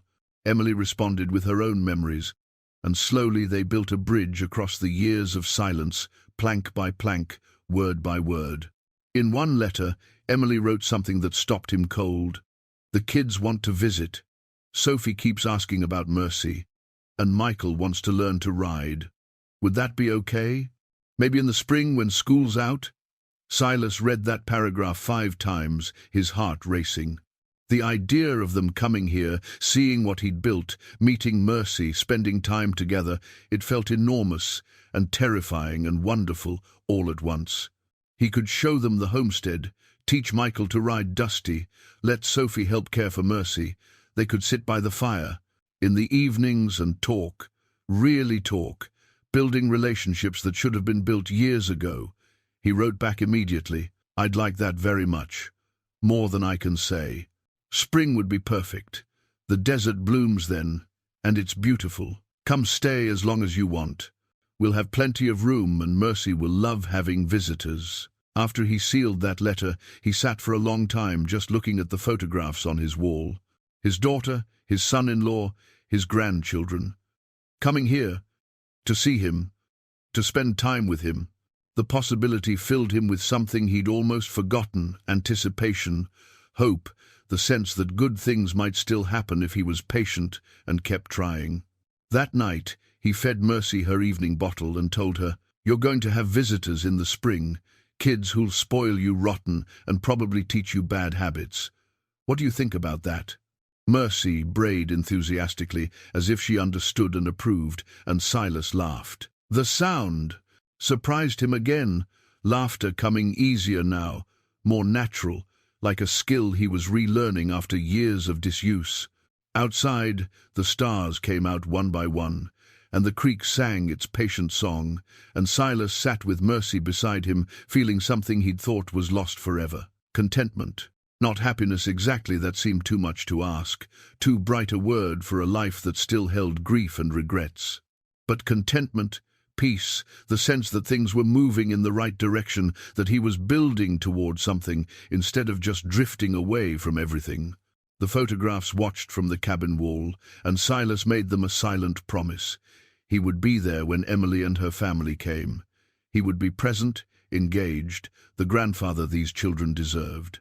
He would make up for lost time however he could, and he would not let grief or fear or old habits steal this second chance he'd been given. Mercy fell asleep against his leg, trusting and content, and Silas rested, his hand on her warm side, feeling her breathe. Two lost creatures who'd found each other in the desert, both surviving, both healing, both learning that caring about something was worth whatever risks came with it. "Thank you," he whispered to Mercy, to Clara's memory, to whatever forces had led him to that spot in the desert at exactly the right moment. "Thank you for not giving up on me." The fire burned low, and the night deepened, and Silas sat watching the stars wheel overhead, at peace. Winter came to the high desert gradually, announced by shorter days and cooler nights that required a fire in the cabin's fireplace. Silas insulated the cabin better, cutting and stacking firewood until he had a good supply, making sure both his shelter and the animals' shelter were ready for whatever the season might bring. He'd lived through enough desert winters to know they could be harsh despite what outsiders thought. Mercy had grown a thick winter coat, her body adapting to the changing temperatures with the resilience of youth. She seemed to delight in the cooler weather, bounding through the first snow that fell, just a dusting, barely enough to count, but she treated it like a miracle, kicking her heels and braying at the sky with pure joy. The town's annual spring festival was still months away, but Henry mentioned it one day when Silas stopped by for supplies. "It's a small affair," Henry explained, "but the whole community turns out, food, music, a parade down Main Street. You and Mercy should come. Folks would enjoy seeing her all grown up and healthy." Silas had dismissed the idea at first. Crowds and celebration weren't his style, and he had work to do at the homestead. But as winter settled in, and he thought more about Emily's visit planned for spring, he reconsidered. She'd want to see the town, meet the people who'd helped him. Maybe attending the festival would be a good way to show her he'd found a community here, that he wasn't just isolated and alone. The letters with Emily continued through the winter, arriving regularly, despite occasional snow that delayed the mail. She wrote about holidays with the kids, about Jake's parents visiting from California, about Sophie's school play, and Michael finally making the soccer team. She sent photos of Christmas morning, the kids surrounded by presents, their faces glowing with happiness. Silas pinned those photos to his wall with the others, his gallery of missed moments and future possibilities. He wrote back about Mercy's progress. She was 8 months old now, nearly full-grown, sturdy and strong with intelligent eyes and a personality that filled any space she entered. He wrote about the quiet satisfaction of winter evenings by the fire, about reading Martha's book yet again and learning new things each time. He wrote about his plans for spring, about fixing up the homestead even more before their visit. In February, something unexpected happened. Silas was in town picking up mail when Martha found him outside Henry's store. She wasn't alone. 2 women flanked her, both ranchers by the look of them, weathered and capable in the way of people who'd spent their lives working outdoors. "Silas, these are the Connolly sisters," Martha said. "May and Ruth. They've got a ranch about 15 miles south of here. I told them about you and how you've handled Mercy. They'd like to talk to you about something." May, the older sister with grey streaks in her dark hair, got straight to business. "We've been watching how you work with that donkey. Martha speaks highly of your patience and skill, says you learn quick and don't give up when things get difficult. We've got a cattle operation that needs managing come fall, and we could use someone who knows what they're doing. The pay's not much, but it's steady work. There's a foreman's cabin on the property bigger than that homestead you're at, with electricity and running water. You could bring your animals, set up proper, if you're interested in something more permanent than squatting in an abandoned cabin, that is." Silas stared at them, caught completely off guard. A job offer, real work with real pay, security, a proper home, a reason to stay that went beyond just Mercy and waiting for Emily's visit. "That's generous of you," he managed. "But I should tell you, I'm 73 years old. Not sure I'm what you're looking for in a ranch foreman." Ruth, the younger sister with sun-weathered skin and sharp eyes, smiled. "We're not looking for someone to wrestle steers. We need someone with experience and judgment, someone who can manage seasonal hands and make good decisions. Age doesn't matter if you can do the work, can you? Could he?" Silas thought about it honestly. His knees ached in the mornings and his back wasn't what it used to be, but he was still strong, still capable. He knew cattle and horses, knew ranch management, had been doing this kind of work his whole life. The physical demands would be less than running his own place had been. "I could do the work," he said carefully, "but I'd need to think about it. Can I have some time?" "Take all the time you need," May said. "Offer stands until you decide otherwise. We're not going anywhere, and we're not in a rush. Talk it over with whoever you need to talk to. Let us know when you're ready." After they left, Henry leaned on his broom and studied Silas with those knowing eyes. "That's a good offer. The Connollys are fair people, and that foreman's cabin is solid. You'd be set for as long as you wanted to stay." "I know." Silas felt unsettled, uncertain. 6 months ago, he would have said no without thinking twice. Jobs meant commitment, meant staying in one place, meant putting down roots that might get torn up. But now, with Mercy depending on him, with Emily planning to visit, with connections forming in this community, he wasn't sure. "What's holding you back?" Henry asked, not pushy, but genuinely curious. "I don't know. Fear, maybe. Fear that if I settle, if I commit, something will happen and I'll lose it all again. Fear that I'm not done running, even though I've stopped moving." Henry nodded slowly. "That's honest, at least. But you know, Silas, you're going to lose things regardless. That's life. The question is whether you're going to let fear of loss stop you from having anything worth losing in the first place." Silas carried those words back to the homestead and sat with them for days. He fed Mercy and cared for Dusty and worked on the cabin, but his mind kept circling back to the job offer. Steady work, a real home, integration into the community. All the things he'd thought he didn't want, didn't need, didn't deserve. He wrote to Emily about it, laying out the details and his uncertainty. Her response came faster than usual, just a week later. "Dad, take the job. This isn't even a question. It's exactly what you need, work you're good at. A community that values you, stability for you and Mercy. Why are you hesitating? I think I know why, and I'm going to be direct with you because someone needs to. You're scared. You're scared that if you build something, care about something, commit to something, it'll be taken away like Mom was taken away. You're scared that settling means being vulnerable again. But Dad, you're already vulnerable. You've already built something, that homestead. Your relationship with Mercy, friendships with Henry and Martha and the others, this tentative reconnection with me. You've already committed, even if you won't admit it to yourself. The only question is whether you're going to acknowledge it and build on it, or keep pretending you're just passing through. You saved Mercy, but from everything you've written, she saved you too. Don't waste that gift by being afraid to live. Mom wouldn't want that. I don't want that.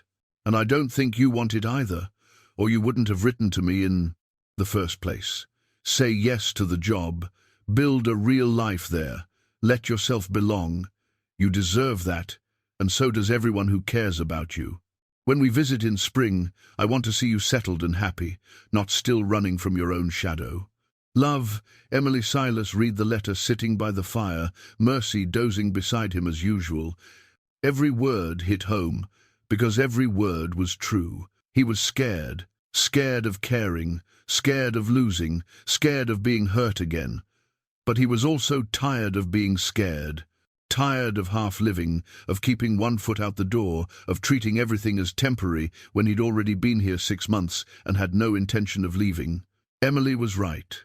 He'd already committed. He'd committed the moment he knelt beside that dead donkey and decided to save her foal. He'd committed when he wrote to Emily, when he started fixing up the homestead, when he let Henry and Martha and Dorothy into his life. The only thing holding him back now was his own fear, and he'd let fear control him for too long already. The next morning, he rode into town and found May Connolly at the feed store. "I'd like to accept your offer," he said without preamble. "When do you want me to start?" May's face broke into a genuine smile. "September would be good, after the worst of the summer heat. That gives you time to get settled, and us time to prepare the cabin. You'll need to see the property first, meet Ruth officially, go over expectations and responsibilities." "That's fair." They shook on it, her grip firm and confident, and Silas felt something settle inside him. Decision made, commitment accepted. No more drifting, no more pretending he was just passing through. This was home now, for better or worse. Henry clapped him on the shoulder when he heard the news. "Told you, you're one of us now, whether you like it or not." "I like it," Silas admitted, surprised to realize it was true. "I like it just fine." The winter passed into spring, the desert, transforming from brown and dormant to alive with color. Wildflowers bloomed in carpets of yellow and purple, covering the hills like someone had spilled paint across the landscape. The air warmed and softened, and Mercy seemed to grow more energetic with each passing day, ready for adventures and exploration. Silas prepared for Emily's visit with the kind of nervous energy he hadn't felt in years. He deep-cleaned the cabin, fixed every small thing that needed fixing, made sure there would be comfortable places for everyone to sleep. He visited the Connolly ranch and saw the foreman's cabin larger than the homestead, well-maintained, with real amenities. He met Ruth properly, and they went over the job details, everything clear and straightforward. The town's spring festival arrived in late April, and this time Silas decided to attend. He cleaned up, saddled Dusty, and rode into Redemption with Mercy trotting alongside. The young donkey was 10 months old now, almost fully grown, sleek and healthy, with a coat that shone in the sun. The main street had been decorated with colorful bunting and banners. Tables lined the sidewalks offering food and crafts, and a small stage at one end hosted a bluegrass band playing old familiar songs. Children ran between the displays, their laughter mixing with music and conversation. The whole town had turned out, it seemed, dressed in their best casual clothes and ready to celebrate spring. Silas tied Dusty near the general store and kept Mercy on a lead. Within minutes, a crowd gathered around the young donkey. Children petted her carefully, asking permission first, and adults asked questions about where she'd come from and how she'd grown.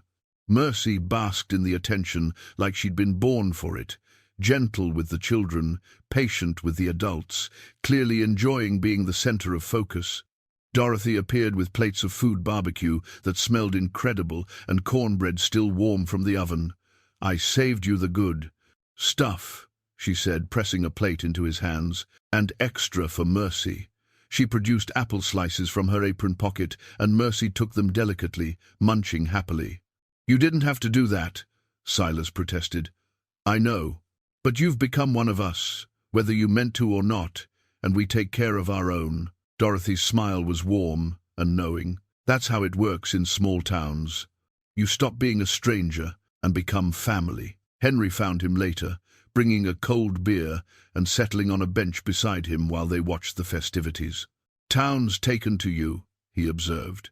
"More specifically, they've taken to your donkey, but that amounts to the same thing." "She's easy to love," Silas admitted, watching Mercy charming a group of children. "So are you, turns out. Prickly at first, but worth the effort." Henry took a drink of his own beer. "Heard you accepted the Connolly job. Good decision." They sat in comfortable silence, watching the festival unfold around them. The band played, couples danced on the makeshift dance floor, children chased each other with sticky hands and bright faces. It was simple and genuine, the kind of celebration that big cities had forgotten, but small towns remembered and cherished. Martha appeared later with two women Silas recognized from seeing around town, both ranchers like the Connollys, both weathered by sun and work. "These are my neighbors," Martha said. "Wanted to welcome you properly now that you're staying." They talked about ranching and cattle and the challenges of the high desert. They welcomed him into their circle without fanfare, treating him like he'd always been there. And maybe in a way he had been, from the moment he chose to save Mercy instead of riding past. Emily's arrival date approached with the weight of both promise and uncertainty. Silas found himself checking the calendar more than necessary, counting down days, then hours. He'd talked to her on the phone twice. Henry had let him use the store's landline, and her voice had been warm and excited, talking about the drive from the airport, about what the kids wanted to do, about how she couldn't wait to see the homestead and meet Mercy properly. But beneath the excitement, Silas felt nervous in a way he couldn't quite name. What if the reality didn't live up to the letters? What if seeing each other in person brought back all the old tensions and silences? What if Sophie and Michael didn't like him, or didn't like the desert, or got bored after an hour? What if he'd built this reconciliation in his head into something bigger than what it actually was? Mercy sensed his mood and stayed closer than usual in the days before Emily's arrival, pressing against his leg when he sat by the fire, following him more insistently during the day. Animals knew things, could read emotions in ways humans had forgotten. She knew something was coming, something important to him, and she responded with patient companionship. The morning they were due to arrive, Silas woke before dawn, even though they wouldn't be there until afternoon. He fed Mercy and Dusty, then spent the morning doing work he'd already done, sweeping the cabin floor again, rearranging his few possessions, checking the corral fence for the third time. Nervous energy with nowhere to go. Around noon, he gave up on useful work and just sat on the bench outside the cabin, watching the dirt road that led to his property. Mercy grazed nearby, and Dusty stood in the shade of her shelter, tail swishing at flies. The sun climbed higher and the heat pressed down, and Silas waited, his heart doing complicated things in his chest. At 2 o'clock, a rental car appeared in the distance, dust billowing behind it on the unpaved road. Silas stood without thinking, his hands suddenly uncertain about where to go. Mercy looked up from her grazing, ears forward with interest. The car stopped near the cabin, and the doors opened like a magic trick, revealing his family. Emily emerged first, and Silas felt his throat tighten. She was older than he remembered, her hair touched with grey at the temples, fine lines around her eyes. But her smile was exactly like Clara's, that same warmth that could light up a whole room. Jake unfolded from the driver's seat, tall and thin with wire-rimmed glasses and kind eyes. And then the children. Sophie stepped out carefully, slender and serious, taking in the homestead with observant eyes that were indeed exactly like Clara's. Michael practically exploded from the back seat, all energy and barely contained excitement, looking around like he wanted to run in 6 directions at once. For a moment they all just stood there, looking at each other across 10 feet of dusty ground. Then Emily stepped forward, closing the distance, and Silas met her halfway. They hugged, and she felt smaller than he remembered, or maybe he'd just forgotten what it was like to hold his daughter after so many years. "Hi, Dad," she said, her voice thick with emotion. "Hi, baby girl." The old nickname came out without him thinking about it, and Emily's smile widened. Sophie and Michael hung back, suddenly shy despite their earlier enthusiasm, but then Mercy, bless her, brayed loudly and broke the tension. The sound echoed across the valley, unmistakable and cheerful, and Michael's eyes went wide. "Is that her? Is that Mercy?" "That's her," Silas confirmed. "You want to meet her properly?" What followed was 2 hours of introductions and excitement, and the kind of chaos that only happens when children discover something wonderful. Michael bonded with Mercy immediately, feeding her carrots from his hand and laughing when she nuzzled his pockets for more. Sophie was quieter but just as enchanted, brushing Mercy's coat with careful strokes and asking thoughtful questions about how to care for donkeys. Jake shook Silas's hand firmly and said, "Thank you for inviting us. Emily's been looking forward to this for months. Thank you for coming, for bringing them, for giving me another chance." "Family gets second chances," Jake said simply. "Sometimes third and fourth ones too, if we're lucky." They settled into the homestead like they'd always been there. Emily marveled at the cabin, at how much work Silas had put into making it comfortable and livable. The children explored everything with the boundless energy of youth, the creek, the corral, the hills beyond. That evening, they made dinner together around the fire outside. Simple food, but it tasted like celebration, like family. After the children were asleep in the tent, Jake had pitched near the cabin. Silas sat by the fire with Emily and Jake. The stars were out in force, brilliant and close, and the night was full of the soft sounds of desert evening, the creek, an owl calling, the wind in the juniper trees. "I'm sorry," Silas said quietly, the words he'd been practicing, "for shutting you out after your mother died. I didn't know how to be without her, and I made that your problem when it shouldn't have been." Emily was quiet for a moment, staring into the flames. Then she said, "I'm sorry too. I should have tried harder, should have pushed more, should have refused to let you disappear. We both made mistakes, Dad. We were both trying to deal with losing Mom, and we didn't know how to help each other. But we're here now." "Yeah, we're here now." She looked at him, her eyes reflecting firelight. "Tell me about the job offer. Henry mentioned it when we stopped at his store. Sounds like a good opportunity." Silas explained about the Connolly sisters, about the foreman position starting in September, about the cabin that would give him a real home with electricity and running water.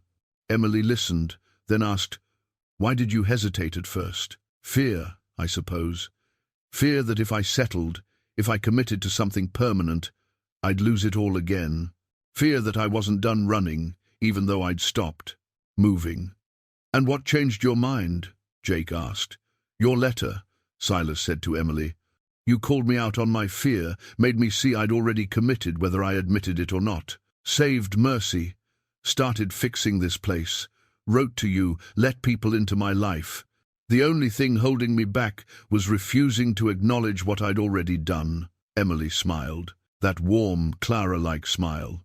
"Mom used to say you were brave about the big things, but scared of your own feelings. Sounds like you're working on that. Trying to. It doesn't come natural, but I'm trying. They talked long into the night, catching up on years of missed conversations. Emily told him about her work as a school counselor, about the teenagers she helped navigate problems that seemed enormous to them, but were really just part of growing up. She told him about Jake's projects designing medical device software, about Sophie's love of reading that had her going through books faster than they could supply them, about Michael's determination that had him practicing soccer until dark every single day. Jake shared stories about his own family, his parents in California, his brother who taught high school English. He talked about how he and Emily had met, about their wedding that Silas had attended but barely remembered because grief had made everything foggy and distant. Silas talked about Mercy, about the work on the homestead, about Martha's gruff kindness and Henry's steady friendship. He talked about Clara, memories flowing easier now, less painful. He told them about finding Mercy, crying over her dead mother, about the moment of decision when he could have ridden past but didn't. That decision changed everything, Emily said softly. That one choice to stop and care about something, even when it was hard, changed me, Silas agreed. Reminded me that caring about things is what makes us human, even when caring means risking loss. The visit stretched from the planned 3 days to a full week. There was too much to do, too much to see, too many moments to share. Silas taught Michael to ride Dusty, the boy's initial nervousness giving way to determination and then joy. Sophie helped with Mercy's care every morning, learning to mix, feed and check hooves, her quiet competence reminding Silas painfully and wonderfully of Clara. They visited Redemption together one afternoon, and the town welcomed Emily's family with genuine warmth. Dorothy made a special dinner at the diner, pulling out all her best dishes. Henry gave the kids candy from the store and told them stories about their grandfather. Martha showed Sophie how to milk goats, and the girl's face lit up with fascination. "You've found a real community here," Emily said that evening. "These people genuinely care about you." "Surprised me too," Silas admitted. "I came here expecting nothing, wanting nothing, but they wouldn't let me stay a stranger. They just pulled me in and made me part of things." One afternoon, Silas took them to see the Connolly Ranch and the foreman's cabin he'd be moving into. The cabin was indeed bigger and better than the homestead, with a proper kitchen and bathroom and enough space for visitors. May and Ruth were there, and they welcomed the family warmly, showing the kids the cattle and horses, answering their endless questions with patience. "You'll be comfortable here," Emily said, looking around the cabin. "This is a real home, Dad. Room for you and the animals and for us to visit." "That's what I'm thinking," Silas said. "Build something permanent. Put down roots. Stop acting like everything's temporary." On their last evening, after the children were in bed, Emily pulled out a small box she'd brought from Seattle. "I have something for you," she said, handing it to Silas. Inside was a photo in a simple wooden frame. Clara, taken maybe 5 years before she died, standing in their kitchen garden with dirt on her hands and a smile on her face. She looked happy and alive, and so much herself that Silas had to look away for a moment, blinking hard. "I thought you might want it," Emily said quietly, "for your new cabin, a reminder that she's still with us, still part of everything we do." "Thank you," Silas managed, his voice rough. "This means everything. She'd be so proud of you, Dad, of what you've done, who you've become again." "I know I am." They sat together in comfortable silence, the photo between them, the fire burning low, the stars wheeling overhead. 3 generations of family, or 4, counting Clara's presence in memory and resemblance connected across time and loss, and the hard work of rebuilding what had broken. The next morning came too soon. Goodbyes were said with tears and promises. Michael hugged Silas tight and said, "Grandpa, can we come back?" The word "grandpa" hit Silas like a physical thing, filling empty spaces he'd forgotten were there. "You're welcome anytime," he said, his voice rough with emotion. "This is your place too now, always." Sophie hugged him more gently but just as sincerely. "Take care of Mercy," she whispered, "and yourself." "I will." Both promises. Jake shook his hand and said, "You're doing good, Silas. Keep doing it." Emily hugged him, last and longest, and Silas held his daughter like he should have held her years ago, like he should have held her when Clara died, and they both needed it. "I love you," he said. "I should have said that more when you were growing up, should have shown it better." "You're saying it now," Emily replied. "That's what matters. We'll be back at Christmas, 2 weeks this time, and we're bringing Jake's parents. They want to meet you. I'd like that. I'd like that very much." They drove away in a cloud of dust, and Silas stood watching until the car disappeared from view. Then he turned to find Mercy standing beside him, her head pressed against his leg in that way she had when she knew he needed comfort. "Well, he said to her, scratching behind her ears, "Guess we're really staying. Guess we're really building something here." She brayed agreement, and they walked back to the homestead together. In a few months, he'd move to the Connolly Ranch and start his new job. In half a year, Emily and her family would return for Christmas. In the meantime, he had work to do, preparations to make, a life to build that was real and rooted and permanent. For the first time in longer than he could remember, Silas Boone was looking forward to tomorrow, not with fear or dread or resignation, but with hope. Real hope. The kind that came from knowing you had people who cared about you and responsibilities worth meeting and a place where you belonged. The cabin waited, and Mercy needed feeding, and there was firewood to split and a fence to mend. Simple work, honest work, the kind that filled your days and gave them meaning. Silas got to it with a light heart, Clara's photo waiting to be hung in his new cabin, Emily's promise of return, something solid to hold on to. Life wasn't perfect. The grief was still there, would always be there, but it had company now, love and purpose and connection and hope, and that made all the difference. September arrived with cooler temperatures and the promise of change. Silas spent the last days at the homestead, packing his few possessions and preparing for the move to the Connolly Ranch. The cabin that had sheltered him through his healing looked smaller now, emptier, but he felt no sadness leaving it. This place had served its purpose, given him space to find himself again. Now it was time to move forward. May and Ruth helped with the move, arriving with a truck to transport his gear and the few pieces of furniture he'd accumulated. Mercy and Dusty walked behind, following the truck down the road to their new home. The foreman's cabin sat on a small rise overlooking the Connolly, spread hundreds of acres of high desert pasture where cattle grazed under. The endless sky. The cabin welcomed him with space and comfort. 2 bedrooms, a real kitchen with a stove and refrigerator, a bathroom with running water and a proper shower. Electricity that worked at the flip of a switch. After months in the primitive homestead, these amenities felt like luxury. He hung Clara's photo in the main room, where he'd see it every morning, positioned the photos of Emily and the grandchildren beside it.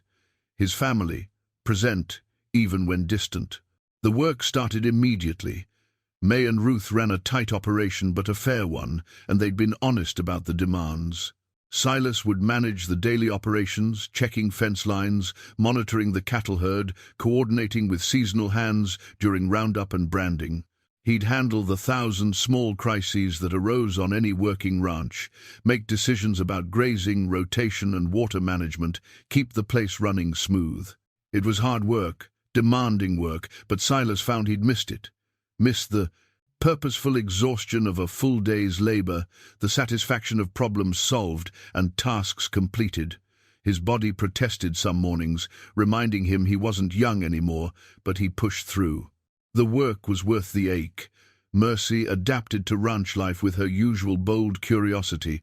She explored every corner of the property, befriended the cattle with surprising effectiveness, and made herself indispensable in ways no one had expected.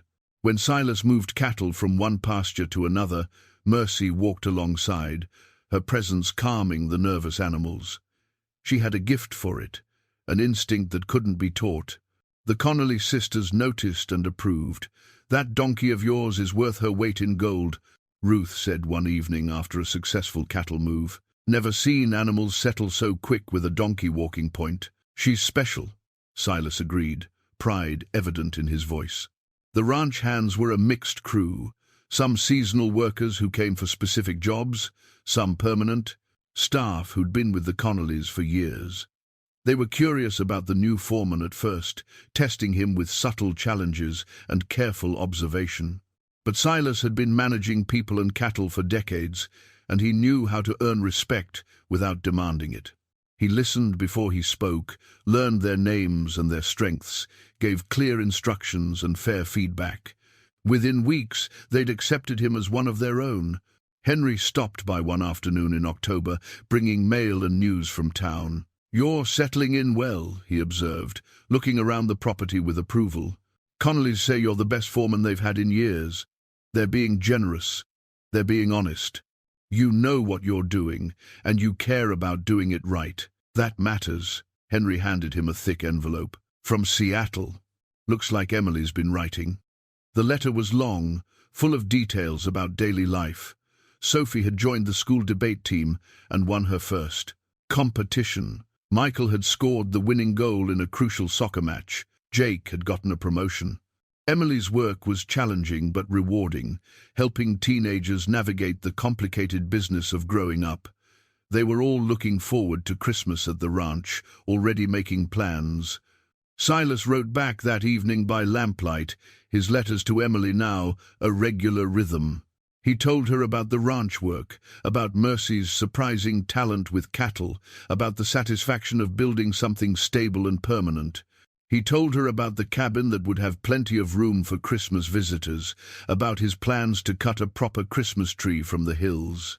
He told her he was happy, truly happy, in a way he hadn't been since Clara died. The seasons turned as seasons do. Autumn brought cooler weather and the major work of preparing for winter, checking all the shelter structures, ensuring adequate feed supplies, making repairs before the cold settled in. Silas worked alongside the ranch hands, his experience evident in every decision, his leadership quiet but effective. Mercy turned 1-year-old in November, and Silas marked the occasion with apples and a new halter that fit her adult size. She was magnificent now, fully grown, strong and healthy, with a coat that gleamed in the sun. She'd gone from a dying foal crying over her dead mother to this a confident, capable animal who'd found her purpose helping move cattle and keeping an old cowboy company. "We've come a long way," Silas told her that evening, brushing her coat until it shone. "Both of us. From the desert to here, from dying to living." She leaned into the brush, making that contented humming sound she made when she was happy, and Silas smiled. A year ago he'd been drifting toward nothing, ready to fade away.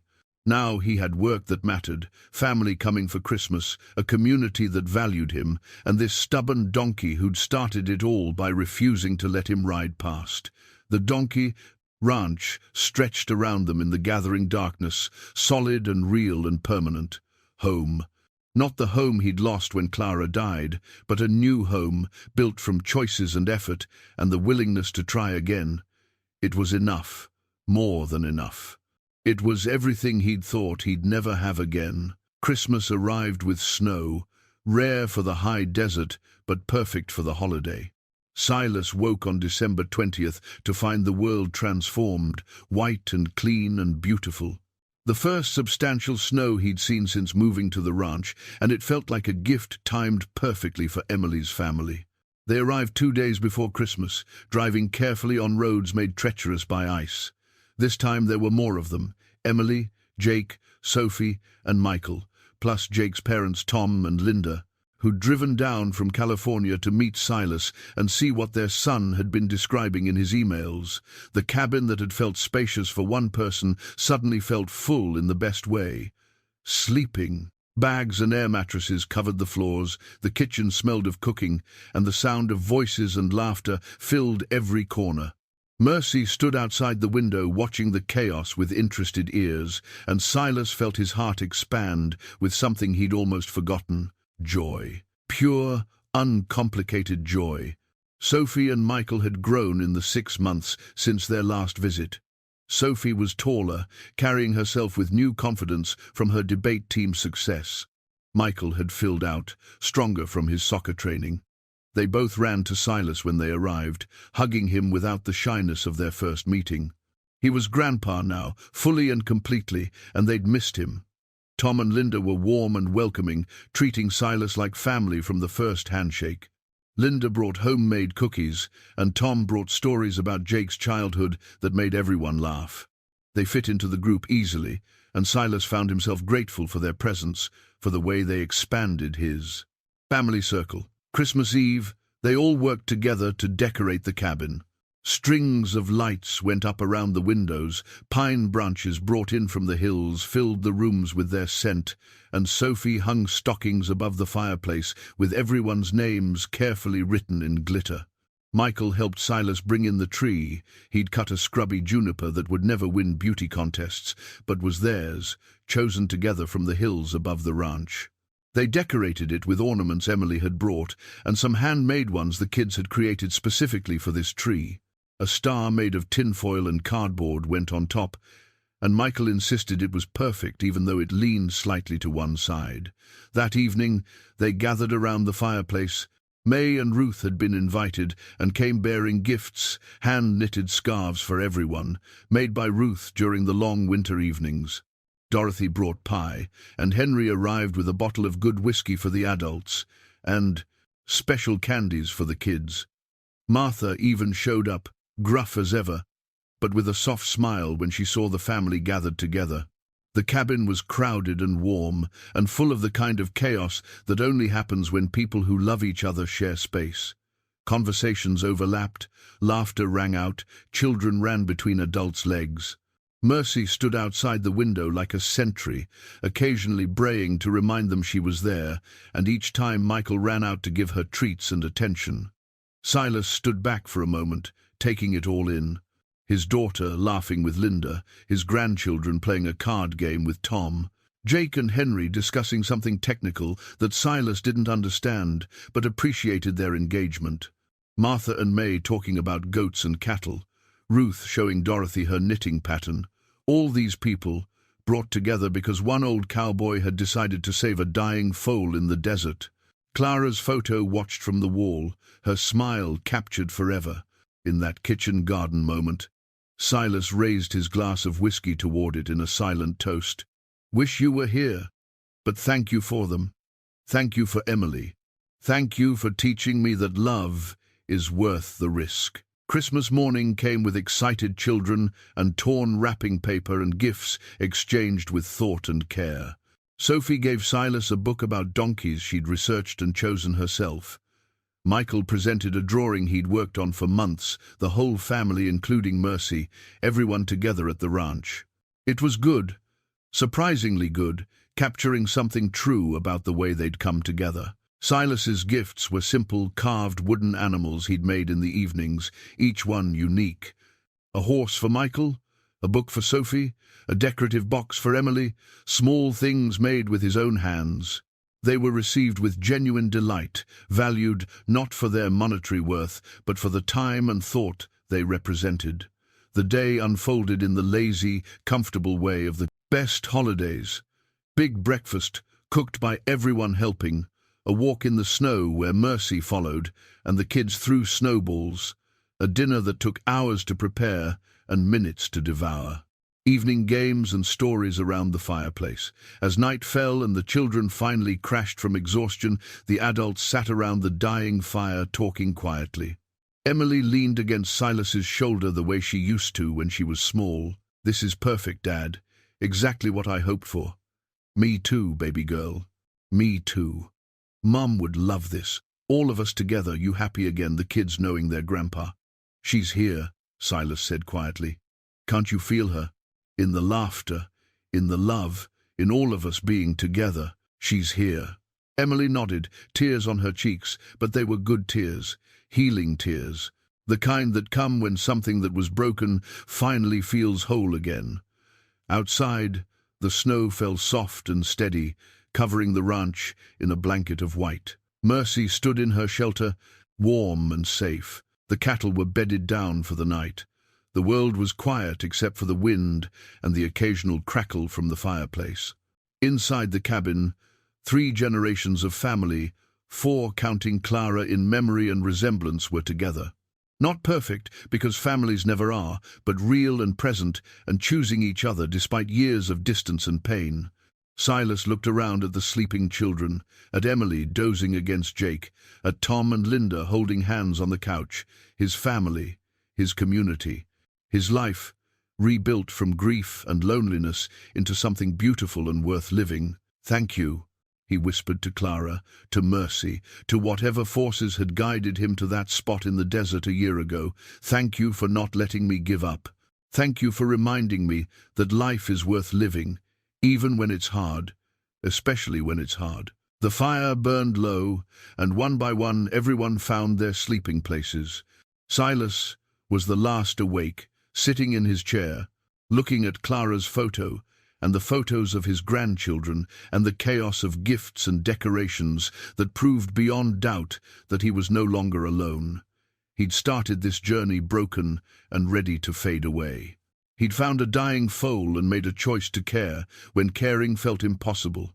And that choice had led to this: a cabin full of family, a job that mattered, a community that valued him, a future that held promise instead of just emptiness. Sometimes salvation comes in unexpected packages. Sometimes it comes as a small donkey braying in the desert, refusing to be ignored.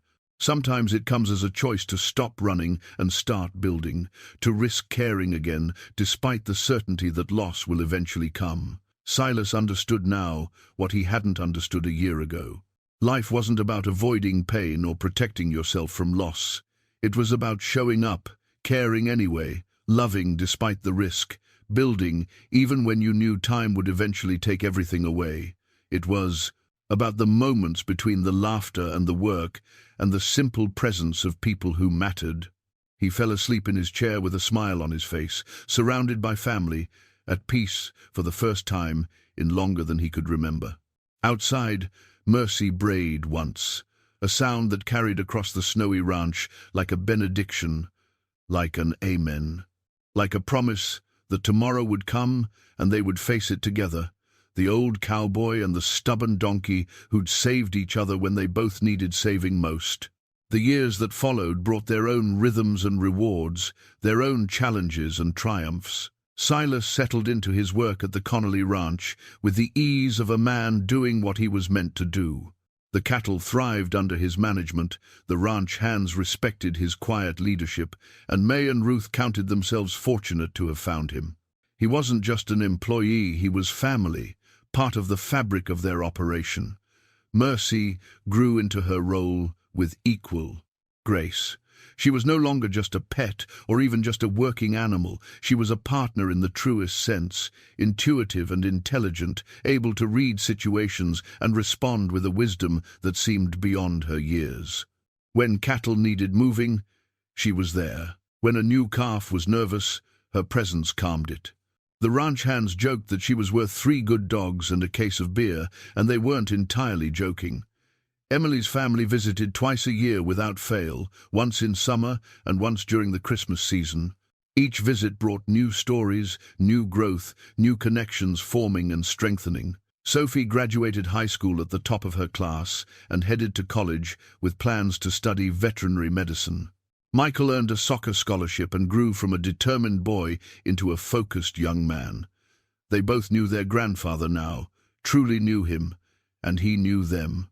Jake's parents became regular visitors too, and the cabin that had once sheltered one lonely man now hosted gatherings of 15 or more during holidays.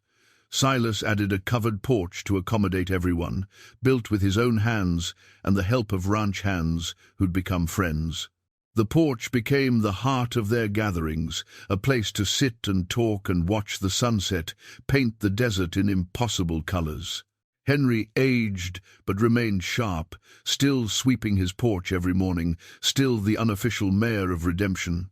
Martha's hair went completely white, but her hands stayed steady and her knowledge of animals remained encyclopedic.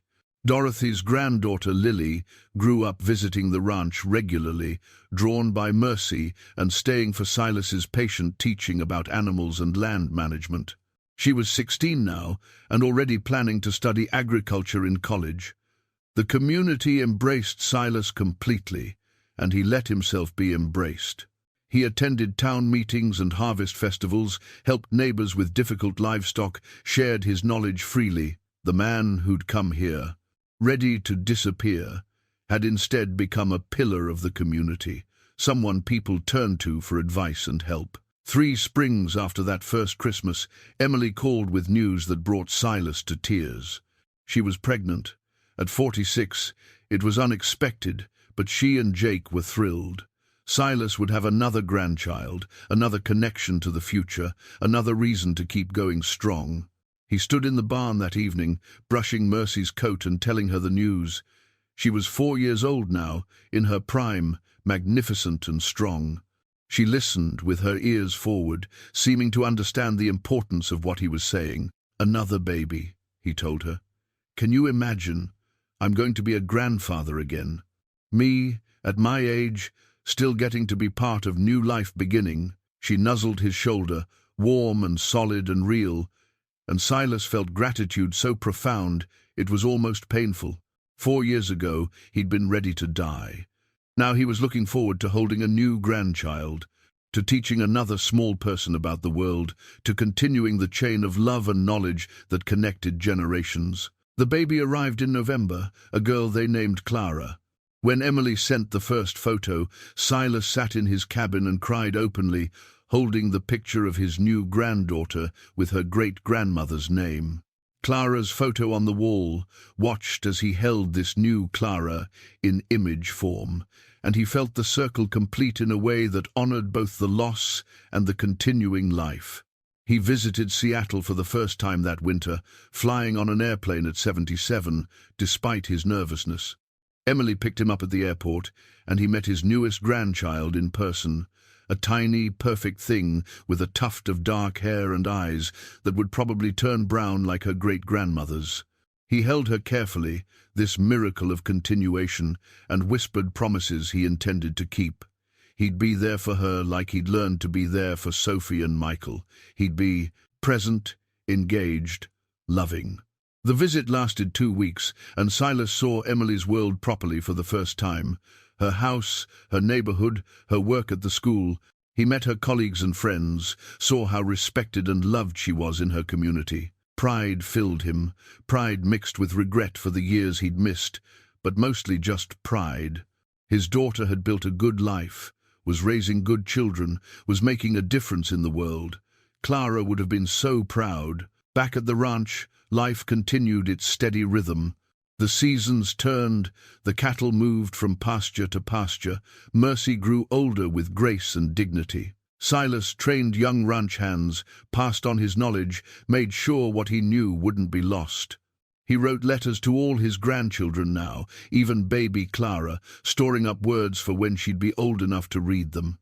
On warm evenings, he sat on his porch with Mercy grazing nearby, and Dusty, now 21, and retired, dozing in the shade. He watched. The sun set over the desert and thought about the journey that had brought him here, from grief and loss to purpose and connection, from a man ready to die to a man grateful for every morning. Sometimes Clara's presence felt so close he could almost hear her voice. Not the sad memory of her dying, but the vibrant reality of who she'd been. Her laughter, her warmth, her gift for seeing possibilities where he saw only problems. She was in Emily's smile, and Sophie's eyes, and baby Clara's name.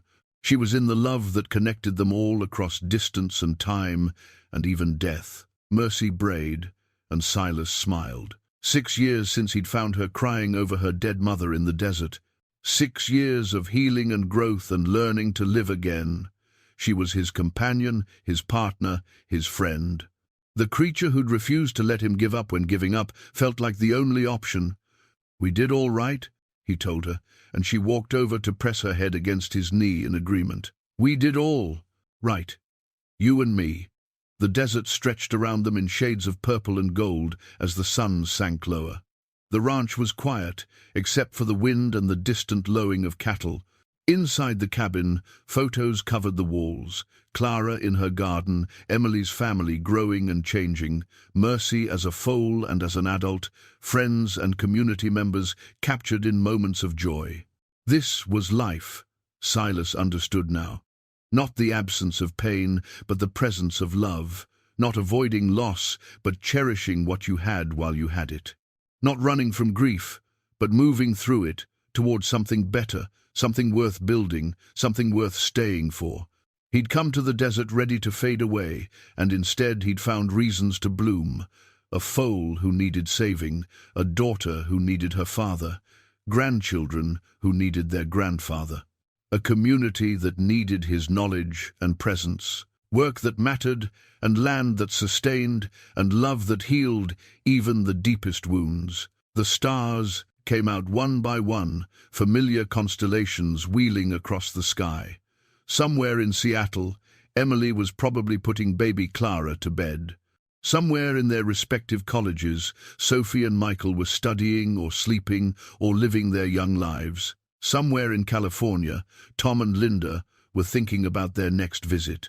Somewhere in Redemption, Henry was closing up his store, and Martha was feeding her goats, and Dorothy was wiping down her diner counters. All these people, connected to him now, part of his life, and he part of theirs. All because of one choice made in a moment of desperation and compassion. One decision to stop and care when every instinct said to keep riding. Silas Boone was 79 years old now, and he was finally, fully, completely alive. The grief was still there, would always be there, but it had company. Love and purpose and connection and hope. The things that made life worth living, even when it was hard, especially when it was hard. Mercy lay down beside his chair, her breathing steady and peaceful. Above them, the stars burned bright and constant. Around them, the desert held its ancient silence. Within them, hearts beat with purpose and promise. This was home, this was family, this was life, messy and beautiful, and worth every moment of struggle it took to get here. And Silas wouldn't trade it for anything in the world. Tomorrow would come with its demands and rewards. There would be work to do, animals to tend, phone calls with Emily, letters to write, a community to serve. There would be good days and hard days, laughter and tears, the full measure of a life fully lived. But tonight, he sat in peace, surrounded by evidence of love, grateful for second chances and stubborn donkeys who refused to let old cowboys fade away quietly. Grateful for life, in all its complicated glory, and for the courage to keep showing up, even when showing up was the hardest thing in the world. The wind whispered across the desert, carrying with it the scent of sage and possibility. Mercy's breathing deepened into sleep. The stars wheeled overhead, patient and eternal. And Silas Boone, once broken, now healing, sat and watched it all with wonder and gratitude, alive in ways that mattered, part of something bigger than himself. This was his story. This was his redemption. This was his second chance, earned one small choice at a time, built from compassion and perseverance, and the simple refusal to give